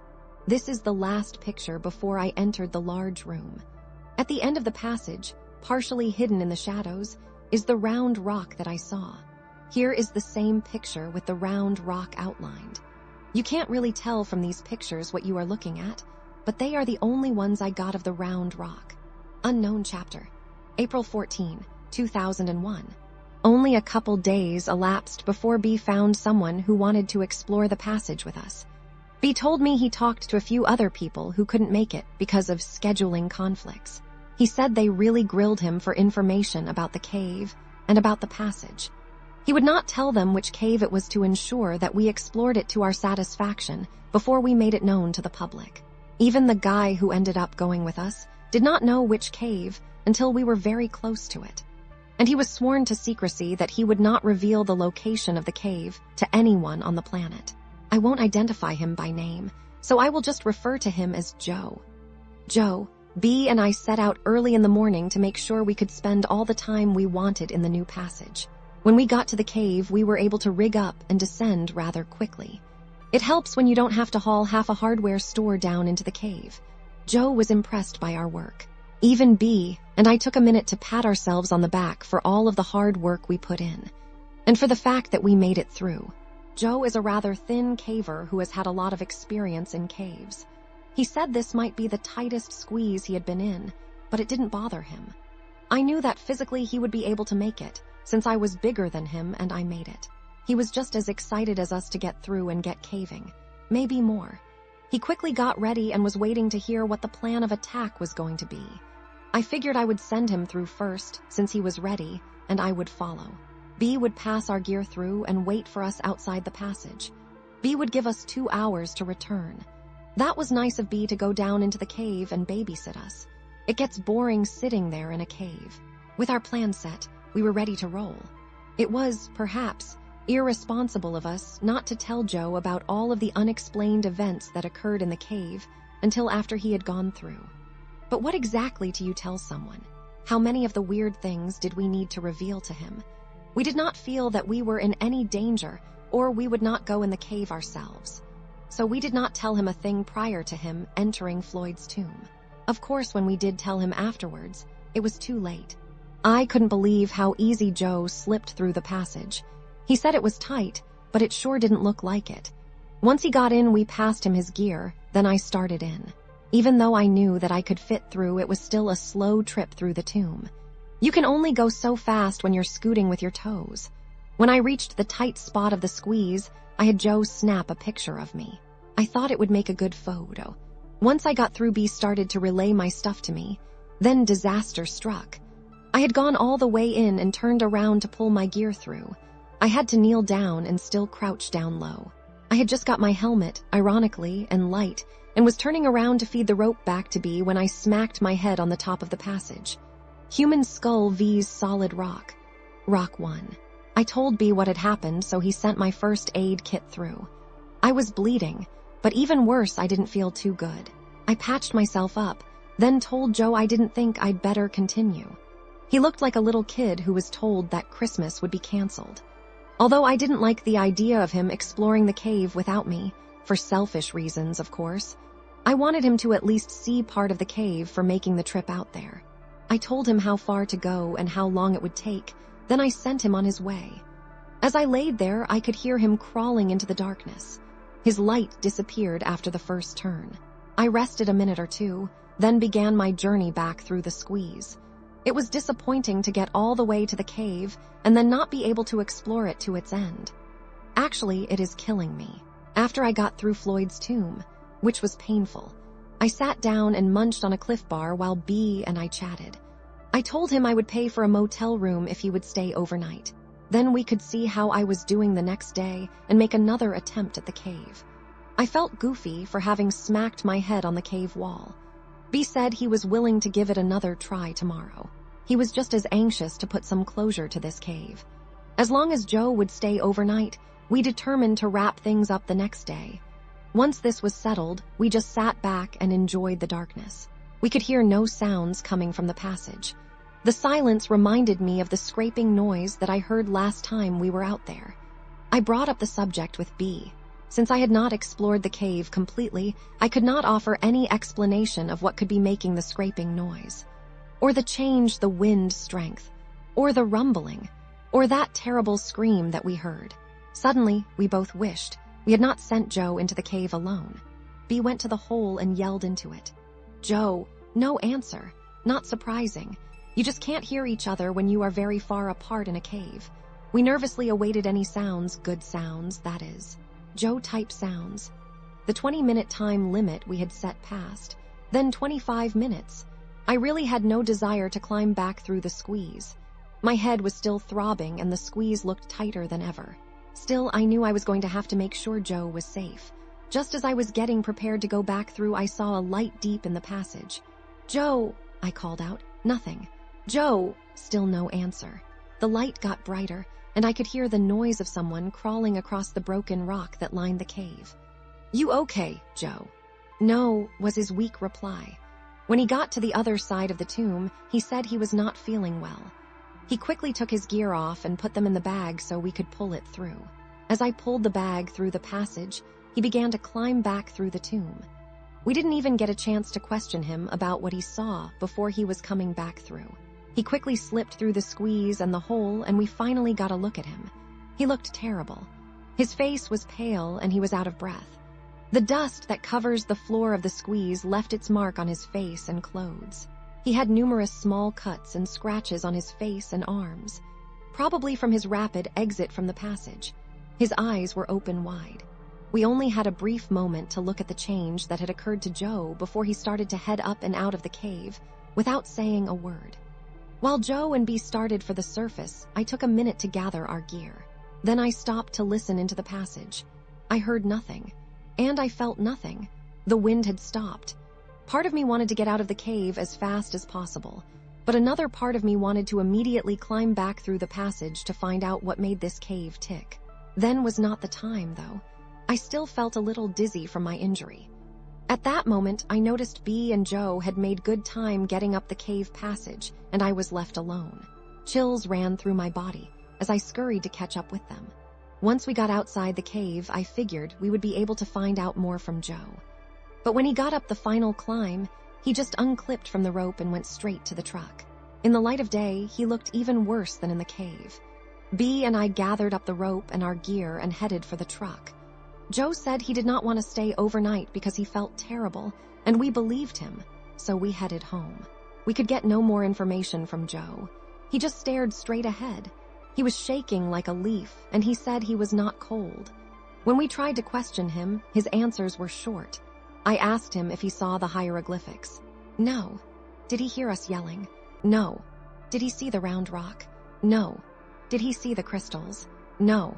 He said he just went a little ways in and started to feel sick. Something was fishy about his answers. He would have had to have seen the crystals if he got far enough into the cave that he couldn't hear us yelling. But why would he not elaborate? The rest of the trip passed in eerie silence. Joe didn't say much else. We gave him a brief outline of the strange events that happened in the cave. He didn't reply. As we were dropping him off, we asked if he wanted to go back in the cave. He shook his head and ran into his house. I tried to call him later in the day and the next day, but only got his voicemail. April 28th. April 28, 2001. In this journal entry, I discussed briefly the feelings B and I had at this point. I would like to elaborate on those feelings and set the mood for this part of my journal. I hope I can successfully convey our exact thoughts and feelings as we contemplated our next move. If not, I'm afraid we will appear to the average reader as being ignorant, naive, or downright foolish. We had to return to the cave. We could offer no possible scenarios that would solve the many riddles held deep within the cave. The only way we could hope to complete the puzzle would be to conquer the cave. We were going back to Mystery Cave. 2 weeks after our trip with Joe, and we were on our way back to the cave. To prepare for this trip, we contacted the local cave rescue group and got permission to borrow their low-voltage two-way phone. The phone consists of 2 transceivers and a long spool of thin wire. I would then be able to unwind the wire as I went into the passage and stay in contact with B the entire time. We also thought it would be a good idea to take a video camera into the new passage. I purchased a case that would protect my video camera from dust, as well as sharp rocks. I was more than willing to pay the cost of the case, just to make sure B got to see the entire passage. My head was doing fine. I still had a light red line to mark the spot where I tried to break the rock with my head. I never went to a doctor, but it was a very painful experience. I have thought about what would have happened if I had been able to go in the passage with Joe. He was a changed man after he came out. I have been calling his house nearly every day trying to talk to him, but he won't answer his phone. B called his work and a mutual friend told him that Joe called in sick 2 weeks ago and hasn't been in since. He said Joe warned his boss he might be out for a while. I even stopped by his house twice. The first time it looked like someone was home, but no one answered the door. The second time his car was gone and there were no lights on. I hoped to talk to him before this trip, but it didn't work out. As we were rigging up the rope to descend into the cave, I felt something for the first time. I did not want to go into the cave. It was not a feeling of foreboding. I was not receiving some premonition. I just had no desire to enter the underground world of Mystery Cave. I didn't share this feeling with B at that time. Even though I had no desire to go into the cave, I knew we had to. So I double-checked my gear and slipped over the edge of the cliff. Right from the beginning, it seemed like the cave did not want us to be there. Nothing went smoothly. Every time we tried to clip a carabiner or tie a knot or attach something to the rope, we had to do it 2 or 3 times to get it right. Fortunately, we recognized this and made sure everything was safe and secure. As we slowly made our way down, we were continually bumping into the side of the cave, or stumbling as we walked, or dropping things. We finally reached a point where we stopped to gather ourselves before continuing. Our load was relatively light, but we were taking forever to get to the hole. Finally, we made it. We checked the camera and phone to make sure they survived the trip. We tested everything, and I gathered the gear I wanted to take into the passage. Then it was time. We looked at each other but said nothing. Then I turned to face the passage. As I twisted my body to begin entering the tomb, I desperately hoped It would be the last time I would contort my body to enter this claustrophobe's nightmare. The trip through Floyd's tomb went smoothly, figuratively speaking. After I got through, we took several minutes to get everything passed through to me. I got suited up and tested all the equipment. The phone worked like a charm. I videotaped the squeeze, and then the first section of the new passage. Since I would be unable to tape while I crawled, my plan was to crawl to the next section, then stop and film some more. I could video what I had just been through, and then video what I was going to crawl through next. That way, I could get each section from both ends. I was starting to feel pretty good about the trip. I felt a sense of personal satisfaction at being able to provide a way for B to see the fruits of his labor. It was awkward lugging the camera and unrolling the phone wire while trying to crawl. I knew it would be worth it, though. The small formations were too small to show up on the video.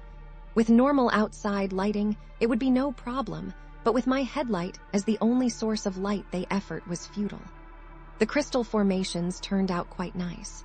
They were easily large enough and made for some pretty good footage. I took advantage of the film stop to check the phone. It was comforting to hear someone's voice deep within the passage. We chatted briefly, then I unplugged the phone and prepared to continue. The phone resembled an oversized regular phone, more like the ones you would see in war movies. When I wanted to talk to B, I would just plug the phone into a special jack on the spool of wire. The power source was on B's end of the phone, so it was always turned on. The reception was as clear as a normal phone. I continued forward. Even though progress was slow, it was steady. Things were going pretty good until I reached the round rock. Once again, I got a strange feeling, just like the last time. I looked around carefully but saw nothing to be alarmed about. I proceeded to film the entire room. I got good shots of the round rock from all angles. I got the walls, ceiling, and floor to the best of my ability. I even got some pretty good tape of the figure on the wall. It was difficult to make out exactly what it was on the video, but you could definitely tell something was there. After I taped everything to my satisfaction, I moved toward the end of the room to prepare to explore new territory. At the far end of the large room was a passage that led to darkness. The entrance was about a foot lower than my head, and it looked like it continued at that height for as far back as I could see. I ducked under the ceiling and prepared to see new sights. The walls of the new passage were darker than the rest of the cave to this point. The floor was made up of the same type of broken rocks. The ceiling had the same type of near-perfect arch as in the old section of Mystery Cave. It almost seemed out of place in the jagged atmosphere of a cave. I could only see back about 30 feet or so where the passage appeared to make a right-hand turn. I thought this would be a good place to check in with B. It took a couple of beeps before he answered the phone, but once he did, his voice was still crystal clear. It sounded like he might have been snoozing. Had I been gone that long? He said he was doing fine and that I could take as much time as I needed. I thanked him and hung up. His patience has been wonderful during this whole project. He has spent a lot of time just waiting for me while I explore the passage. I was glad he was still willing to sit and wait. I hung up the phone and started to film the new passage. Then it happened. From behind me, I heard the scraping noise. It was loud. It was close. It was coming from the large room I had just left. I wheeled around to face whatever had made that noise. When I did, I lost my presence of mind and stood up at the same time. Crunch! My helmet crashed into the passage ceiling. My light broke and I was buried in the heavy darkness. Pain shot through my neck and down into my back. The helmet had protected my head, but my neck was nearly numb from the impact. Fear enveloped me and my knees began to weaken. I slowly and involuntarily slumped to my knees. I gently set the camera down as I began to see stars from the pain in my upper back. The scraping noise lasted only a second, and now the only sound I could hear was my own panic-inspired breathing. Not only could I feel the fear thick upon my chest, but the darkness seemed to hold me in place. I felt like I was vulnerable from every direction. I wanted to turn and look behind me, and to the side of me, and in front of me. Everywhere I looked, I saw black. Finally, I broke the stupor of terror long enough to reach for an alternate light source, the mini-mag on my helmet. I twisted the light to turn it on, and when I did, I nearly cried. I had forgot to put fresh batteries in, and now I could barely see more than a few feet. Still, It was better than nothing. I immediately began shining the light with all my might into the large room. I strained to get a glimpse of any movement in the room. Nothing. The phone. My mind must have been clearing up at that point because I also thought about my glow sticks. Without taking my eyes off the large room, I felt around in my pack for the glow sticks. Since I was carrying the phone and video camera, I removed as much as possible from my pack, and one of the things I left with B was my backup headlamp. Thus, I was left with only the glow sticks. I found one and ripped it out of the package. I could tell something was wrong by how it sounded. It has been inadvertently broken and was now useless. I chucked it on the ground and searched my pack for another one. I took my eyes off the large room only to check the passage behind me occasionally. I found another glow stick, broke it to light it up. The soft green glow created eerie colors on the walls of the cave. The stick provides barely enough light to see the immediate area and provided no hint of what lay ahead. I felt the pack for one more light, again without taking my eyes off the room.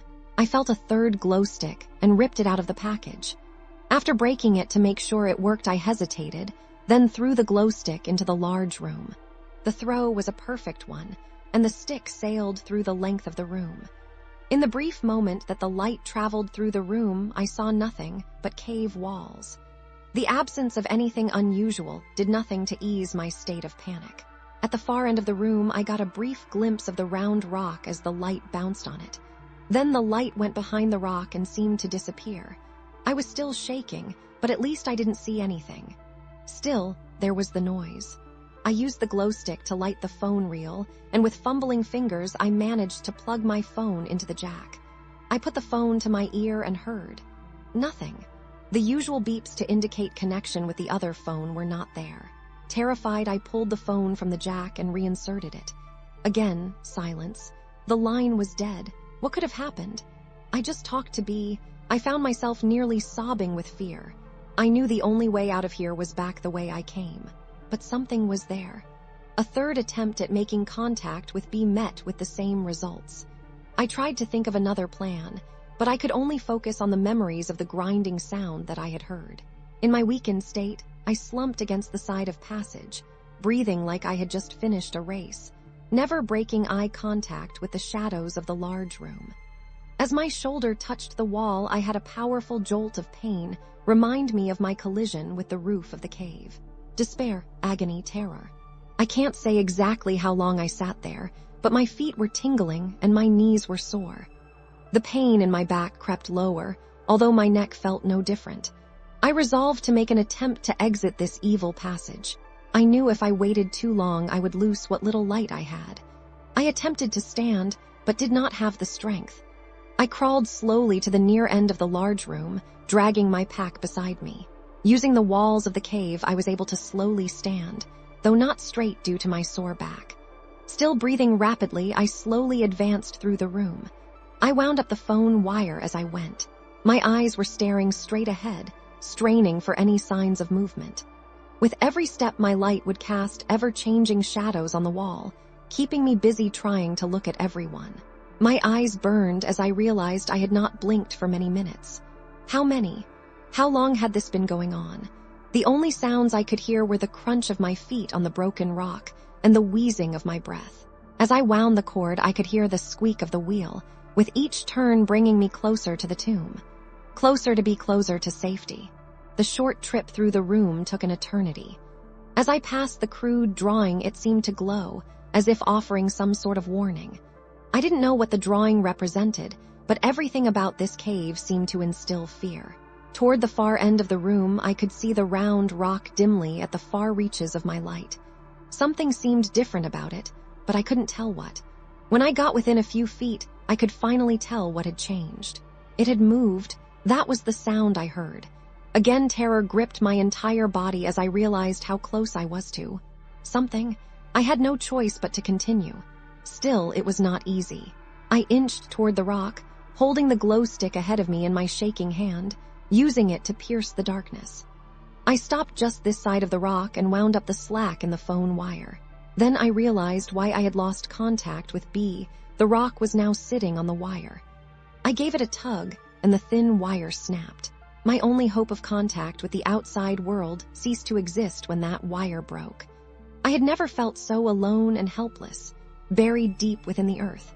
I had voluntarily descended into my own grave with a casket of solid rock. With the phone now useless, I set it down in the passage. My gaze fixed on the round rock, I proceeded forward. My breathing was rapid, with my throat dry and aching and my mouth dusty. With every crunch of the rock below my feet, my heart seemed to stop. No movement could be seen in the green glow of my stick. I got to the rock and peered over the top. Seeing nothing, I took several rapid steps past it. When I reached the other side, I recoiled in horror at what I saw. In the side of the passage near the floor was a hole with another passage revealed. It had been covered by the rock, but now it was exposed. The rock could not have moved by itself. I backed away from the hole and collided with the opposite wall. I had not been paying attention to the pain in my back, but now it came back to me in all its fury. I stared down the newly discovered passage. It went down at a 45-degree angle and continued straight for as far as I could see. Several feet down, I could see the glow stick that I had thrown. It illuminated the passage enough that I could tell the walls were fairly smooth. The floor seemed to be the same way, unlike the rest of the cave. The passage was about 3 feet in diameter as far as I could see. It would have been an easy passage to explore if I had the least desire to do so. Right now, I wanted out of the cave and into daylight. I slowly backed away from the hole toward B. I never took my eyes off the abyss. I nearly tripped over the phone wire as I turned to leave this devil's lair. I noticed my mini-mag was practically dead, leaving me only with the glow stick. I wanted to sprint to Floyd's tomb. Just hearing another human being would help alleviate some of the fear I was experiencing. As I turned away from the large rock and the hole, I felt an overwhelming sense of panic fill my soul. It felt like a legion of demons was about to attack me from behind. I felt like my salvation lay ahead of me in the darkness, and Lucifer was behind me, trying to keep me from safety. I found myself moving much faster than I should have been in that cave. My only thought was to get out as quickly as possible. I passed the crystal formation, barely even noticing this beautiful creation of nature in the green glow of my light. Every time I ducked to avoid a rock, I felt my back scream its reminder of my injury. When I got to the point in the passage where I had to crawl, I flung myself down on all fours, barely slowing down as I dropped. When my hands came in contact with the cave floor, I felt an electric shock shoot all the way down my back and simultaneously down my arms. For the first time since this nightmare had begun, I let out a scream. I crumpled down and lay there on the rock, with new levels of pain manifesting every time I inhaled. Whimpering from fear and pain, I tried to listen to any other noise in the cave. I could feel the silence pounding in my head. I knew from previous trips that B was still out of earshot, but I was close. Forcing myself to move, I winced as I pulled my body onto all fours and started to progress along the cave. I still held the glow stick in my hand, but I had ceased checking behind me. Now my focus was ahead of me. I reached the point where I could yell to B, but I didn't make a sound. I didn't want to stop long enough to talk. Finally, I reached the last stretch of cave before the squeeze. As I was crawling toward the beginning of the tomb, I called to B. He answered back. I screamed to him to get everything ready to go. He asked if I was okay. Since he hadn't heard from me on the phone, he had gotten worried. I told him no, and to get everything ready to go. When I reached the rope, I flipped off my helmet and shoved it into my pack. For the first time, I realized I had forgotten my video camera. It was a fleeting thought. I cared no more about that camera than a passenger of the Titanic cared about a hat or a coat. I tied the pack to the rope and told him to pull it through. Then I told him to start heading toward the surface as soon as he pulled the rope through. He asked why, and I screamed that there was something in the cave with us. My back ached with every move I made. I knew it didn't matter, though. I was going to get through the tomb as fast as I could, injuries notwithstanding. Just as I started into the squeeze, I felt the wind in the passage increase, and with it the most nauseating stench I have ever experienced. It smelled like damp, rotting, rancid, putrid death. I almost started to dry heave. I pulled my shirt up over my nose to shield me from the overpowering smell. At this point, B smelled it too. He yelled, "What is that?" Then he yelled at me to hurry up and get through. I told him I was coming, then I took a deep breath through my shirt and started back through. B's yelling had intensified my fear and panic, as if I needed any help. I knew he could sense the urgency in getting out of this place. Still, as I worked my way through, I yelled at him to start up, that I would catch up with him when I got through. He said he would.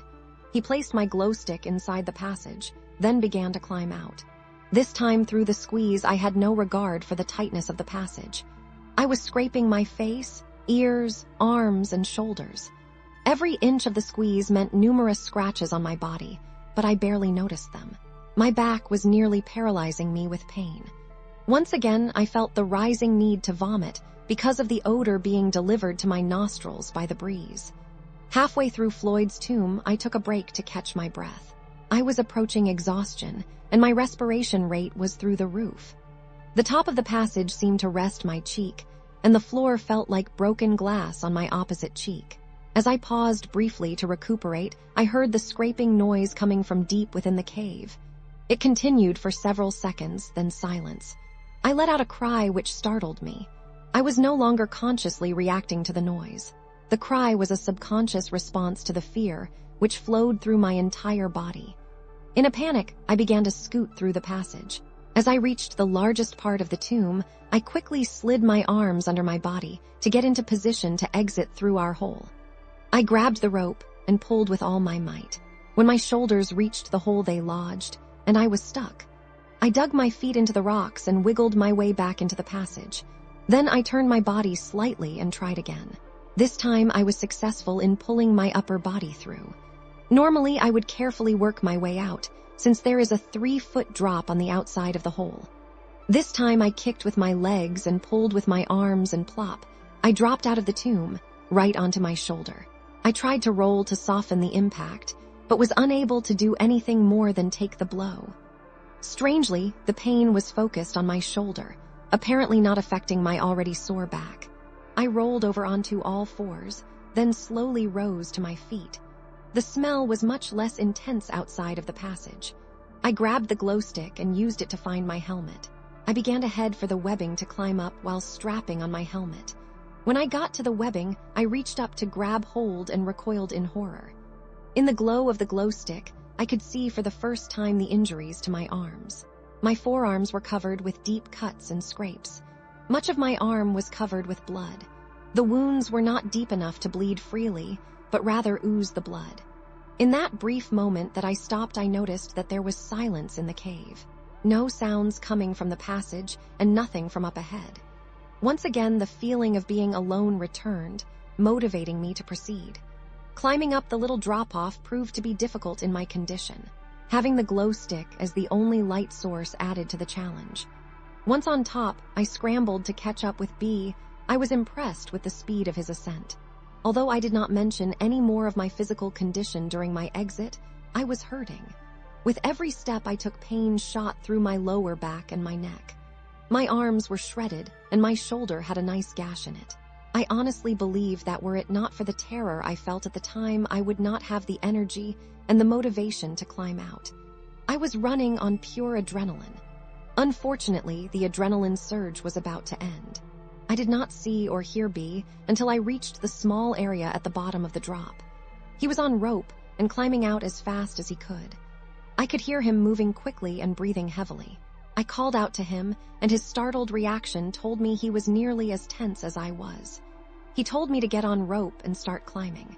We both knew that would be dangerous and not something we would ever normally do, but this was different. I stood there looking up at where the rope disappeared into the darkness above me. It danced around as B made his way to safety. He was out of sight, but I knew he was close. I knew the rope was my lifeline to the outside, to light, safety. Behind me was darkness, fear, the unknown. I had the fleeting thought of a movie scene where the actor had outwitted the monster and had reached the front door of the haunted house. Just as he reaches for the knob, he hears a sound behind him and turns, only to see. I slid the glow stick into the cord on my helmet and reached for my harness. Then I thought I would let B get a little bit higher while I pulled the rope up that was stretched down into the cave. That would make it easier to get out once we got to the top of the drop.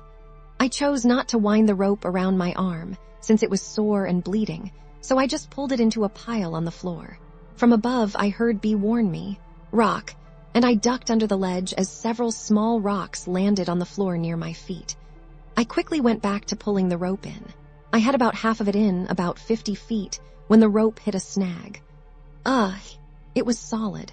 There was no way I was going to crawl back in to release it, so I decided to just forget the rope and get my harness on and get out of the cave. I quickly threw the harness around me and started to buckle it. Before I could secure it, I heard a strange noise at my feet. My pulse began to quicken.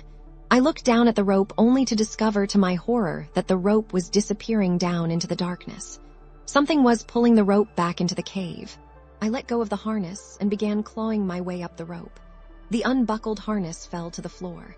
Fortunately, I held on to an ascender.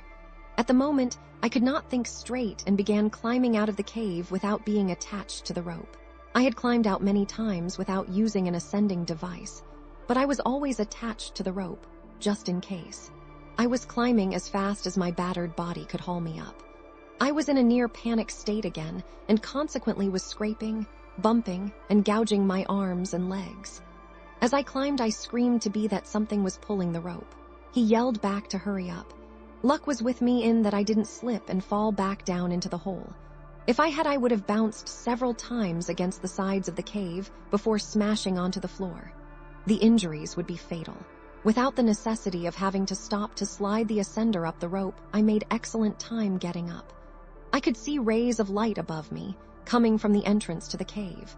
That told me exactly where I was in the cave. I caught up to be on the ledge below where our rebelay point was fixed. I told him to keep going. It would only take him a few minutes, but every second would be torture because I had to wait for him to get up. I watched the rope that we had just climbed up. I expected to see some creature from deep within the earth climb up and make me its lunch. The rope moved around a bit, in rhythm with B's climbing, but did not appear to have any tension on it. As I stood there waiting for B, I kept watching the rope for signs of anything bizarre. I didn't know if my heart could take any more stress. I could not have been more wired. I tried to relax a bit to make sure I was thinking rationally, but my poor brain had reached sensory overload. As B reached the top of the last climb, I got ready to clip on my ascender and get my sorry butt out of there. It was then that I noticed that the rope began to tighten from below. I could feel the tension on the rope, but it was a steady tension, not like someone was climbing up. Either way, I wanted out of there as fast as possible. I clipped on and scrambled up the rope. I hadn't noticed, but B had kept on moving toward the entrance. I got up the last few feet in a hurry. I just unclipped and kept on moving, leaving the rope behind. By the time I got to the entrance of the cave, and daylight, B was almost up to where the rope was anchored. I wanted to get up so bad I almost started to free climb, without clipping onto the rope. I could see B was almost up, so I clipped on and started up. I almost didn't make it up. I had just started up when I nearly collapsed from exhaustion. I managed to recover enough to pull myself up the last few feet. As I climbed, I could hear the tension on the rope manifest itself by the stretching noise in the rope. I prayed the rope would not break with me attached to it.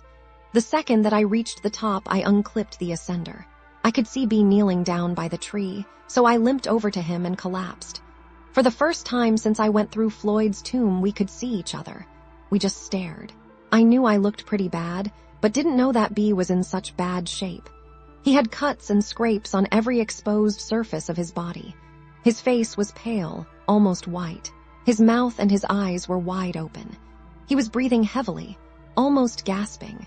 The shock we shared at the other person's appearance was broken when we heard the rope around the tree stretch and the knot B had tied tight. I was frozen in place, overwhelmed with fright. B seemed to be transfixed on the knot. Then in one motion he produced a pocket knife and began to work on the rope. It is amazing how a person's state of mind can alter the perception of time. I'm sure it only took 4 or 5 seconds to sever the rope from the tree, but it seemed like an hour. When the rope was cut, the knot fell to the ground, while the end of the rope zipped across the rocks and over the edge of the cliff, the speed of it causing a humming noise as it went. As soon as the rope was cut, B let out a cry. He dropped the knife and fell backward. Watching the rope fly over the edge brought the feelings in the passage back to me. I got up and headed toward the truck. I noticed B was still laying there, wide-eyed, staring at the point the rope disappeared. I called to him, which seemed to break his trance. He got up and hurried away from the tree, the cave, the nightmare. Neither of us said a word all the way home. It is now 4 days after our trip to the cave. It has taken me 4 days and dozens of attempts to get this entire experience written into my journal. Every time I started to write, I recalled the terrible feelings I had and couldn't write anymore.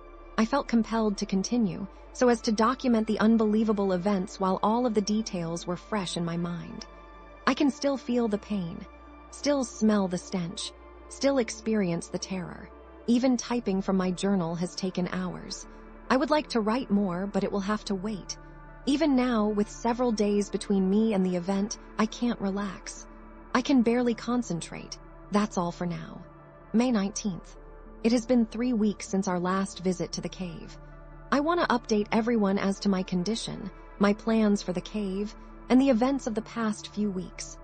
I apologize for not returning your phone calls. I have been getting all of your messages. I just haven't felt up to calling back. Steve and Mark, thanks for your words of encouragement on my answering machine. I know you two are sincerely concerned for me. You are awesome friends. Mark, I know you stopped by the house a few times, and I'm sorry I never answered the door. It really helped me just knowing you dropped by. Sis, I can hear the worry in your voice. I'm okay, don't worry about me. Just take care of those nieces and nephews of mine. I figure if I can get this site updated, I can let everyone know at once about how I am doing. A lot has happened in the last 3 weeks, so I'll do my best to cover everything. I guess I should start where the last entry left off. It took several days to get the last journal entry written down. I was so shook up from the experience that I could do little else but sit around and ponder what had happened. Right now, I am on long-term medical leave from work. I tried to go to work several days after the event, but my boss sent me home. I couldn't concentrate and I looked terrible.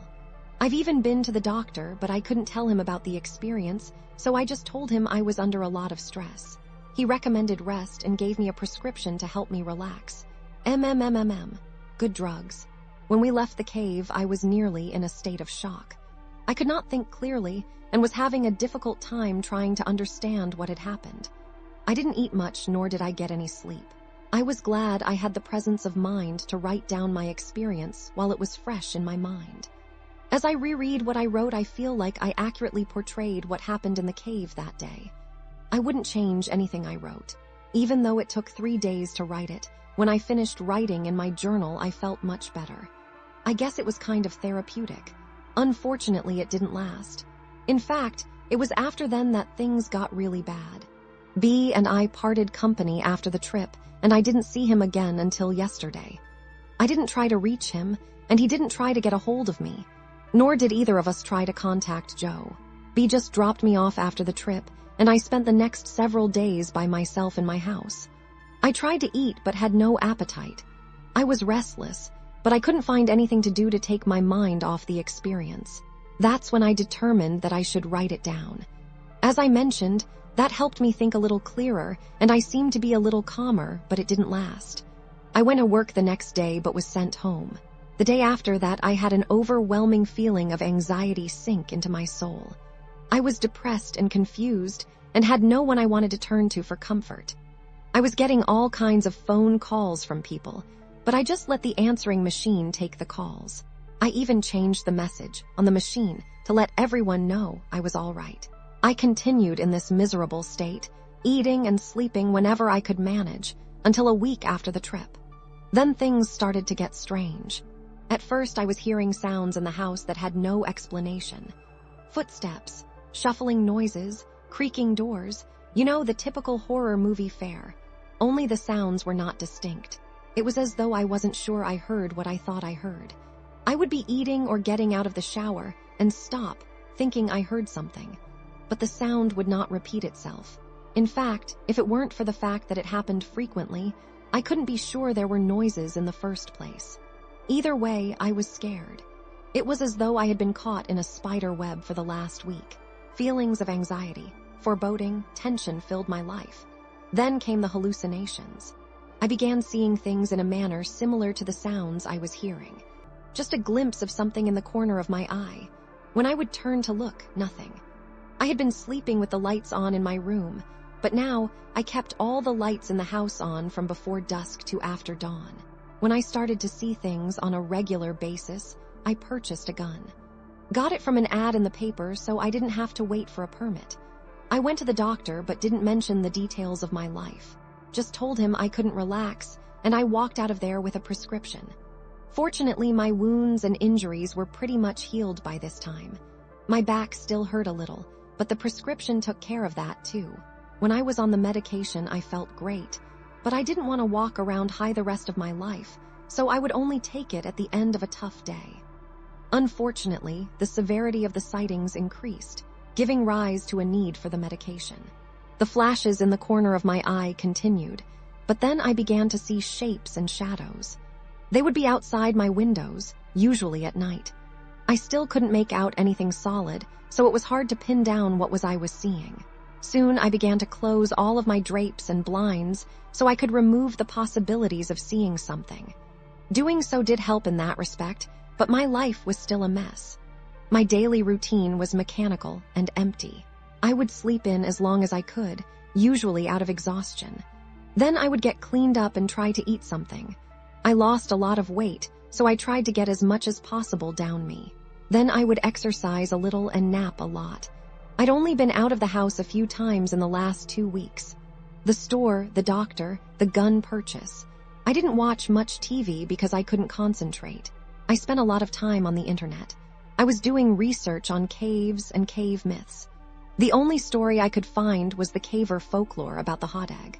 The hot egg is supposedly a creature that roams caves. 2 weeks after we went in the cave, and a week after I began hearing things, I began to have nightmares. Extremely lucid nightmares. No specific theme or recurring events, just plain terrifying. Sometimes I was in my house and someone was trying to get me. Only I couldn't run because I had no legs. Other times I was in a vat and someone was pouring a syrup-like liquid on me, filling the vat. I would wake up in a panic. I would stay awake until exhaustion forced me to enter dreamland once again. A brutal routine. It continued for several days, until it reached a climax on the 6th day, yesterday. My dreams seemed so real I had a hard time telling if I was awake or not. I was beat, really drained of energy and spirit. I was going from the living room to my bedroom in the early evening when I looked down the hall and saw a dark figure toward the end. I thought it was a thief and began to back up slowly. It didn't move. As I was backing up, the lights flickered off and on. Every muscle was tense. I stopped to stare at the figure. Just then the phone rang. It startled me so bad I stumbled over the chair. When I got up, I wheeled around to look down the hall and nothing was there. I grabbed my keys and left the house. I felt compelled to get in the car and drive.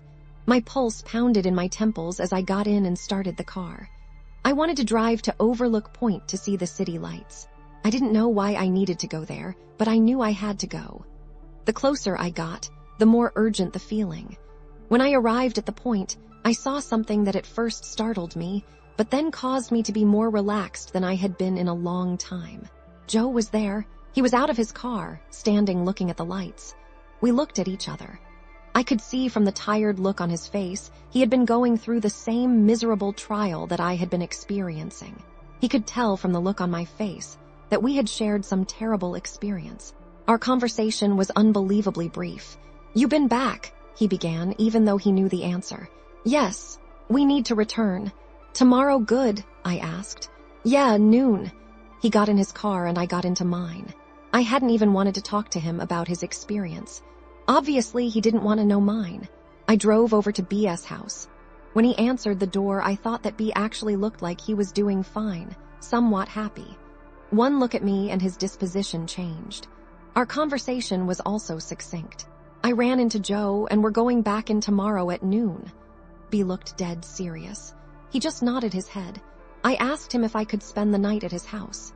He eagerly let me in. I didn't notice until later, but every light in the house was turned on. He led me to his spare room. "Help yourself." "Thanks." I washed up in the bathroom, took some medication, and got the first decent sleep in a long time. I awoke early this morning and came home to get ready for the trip. I thought I would send out this update so no one will wonder what's going on with me. I suspect that by the time most of you read this, I will be back home and will have a great story to tell. I promise that if you haven't heard from me by now, you will very shortly. It is now 10 a.m. on Saturday the 19th.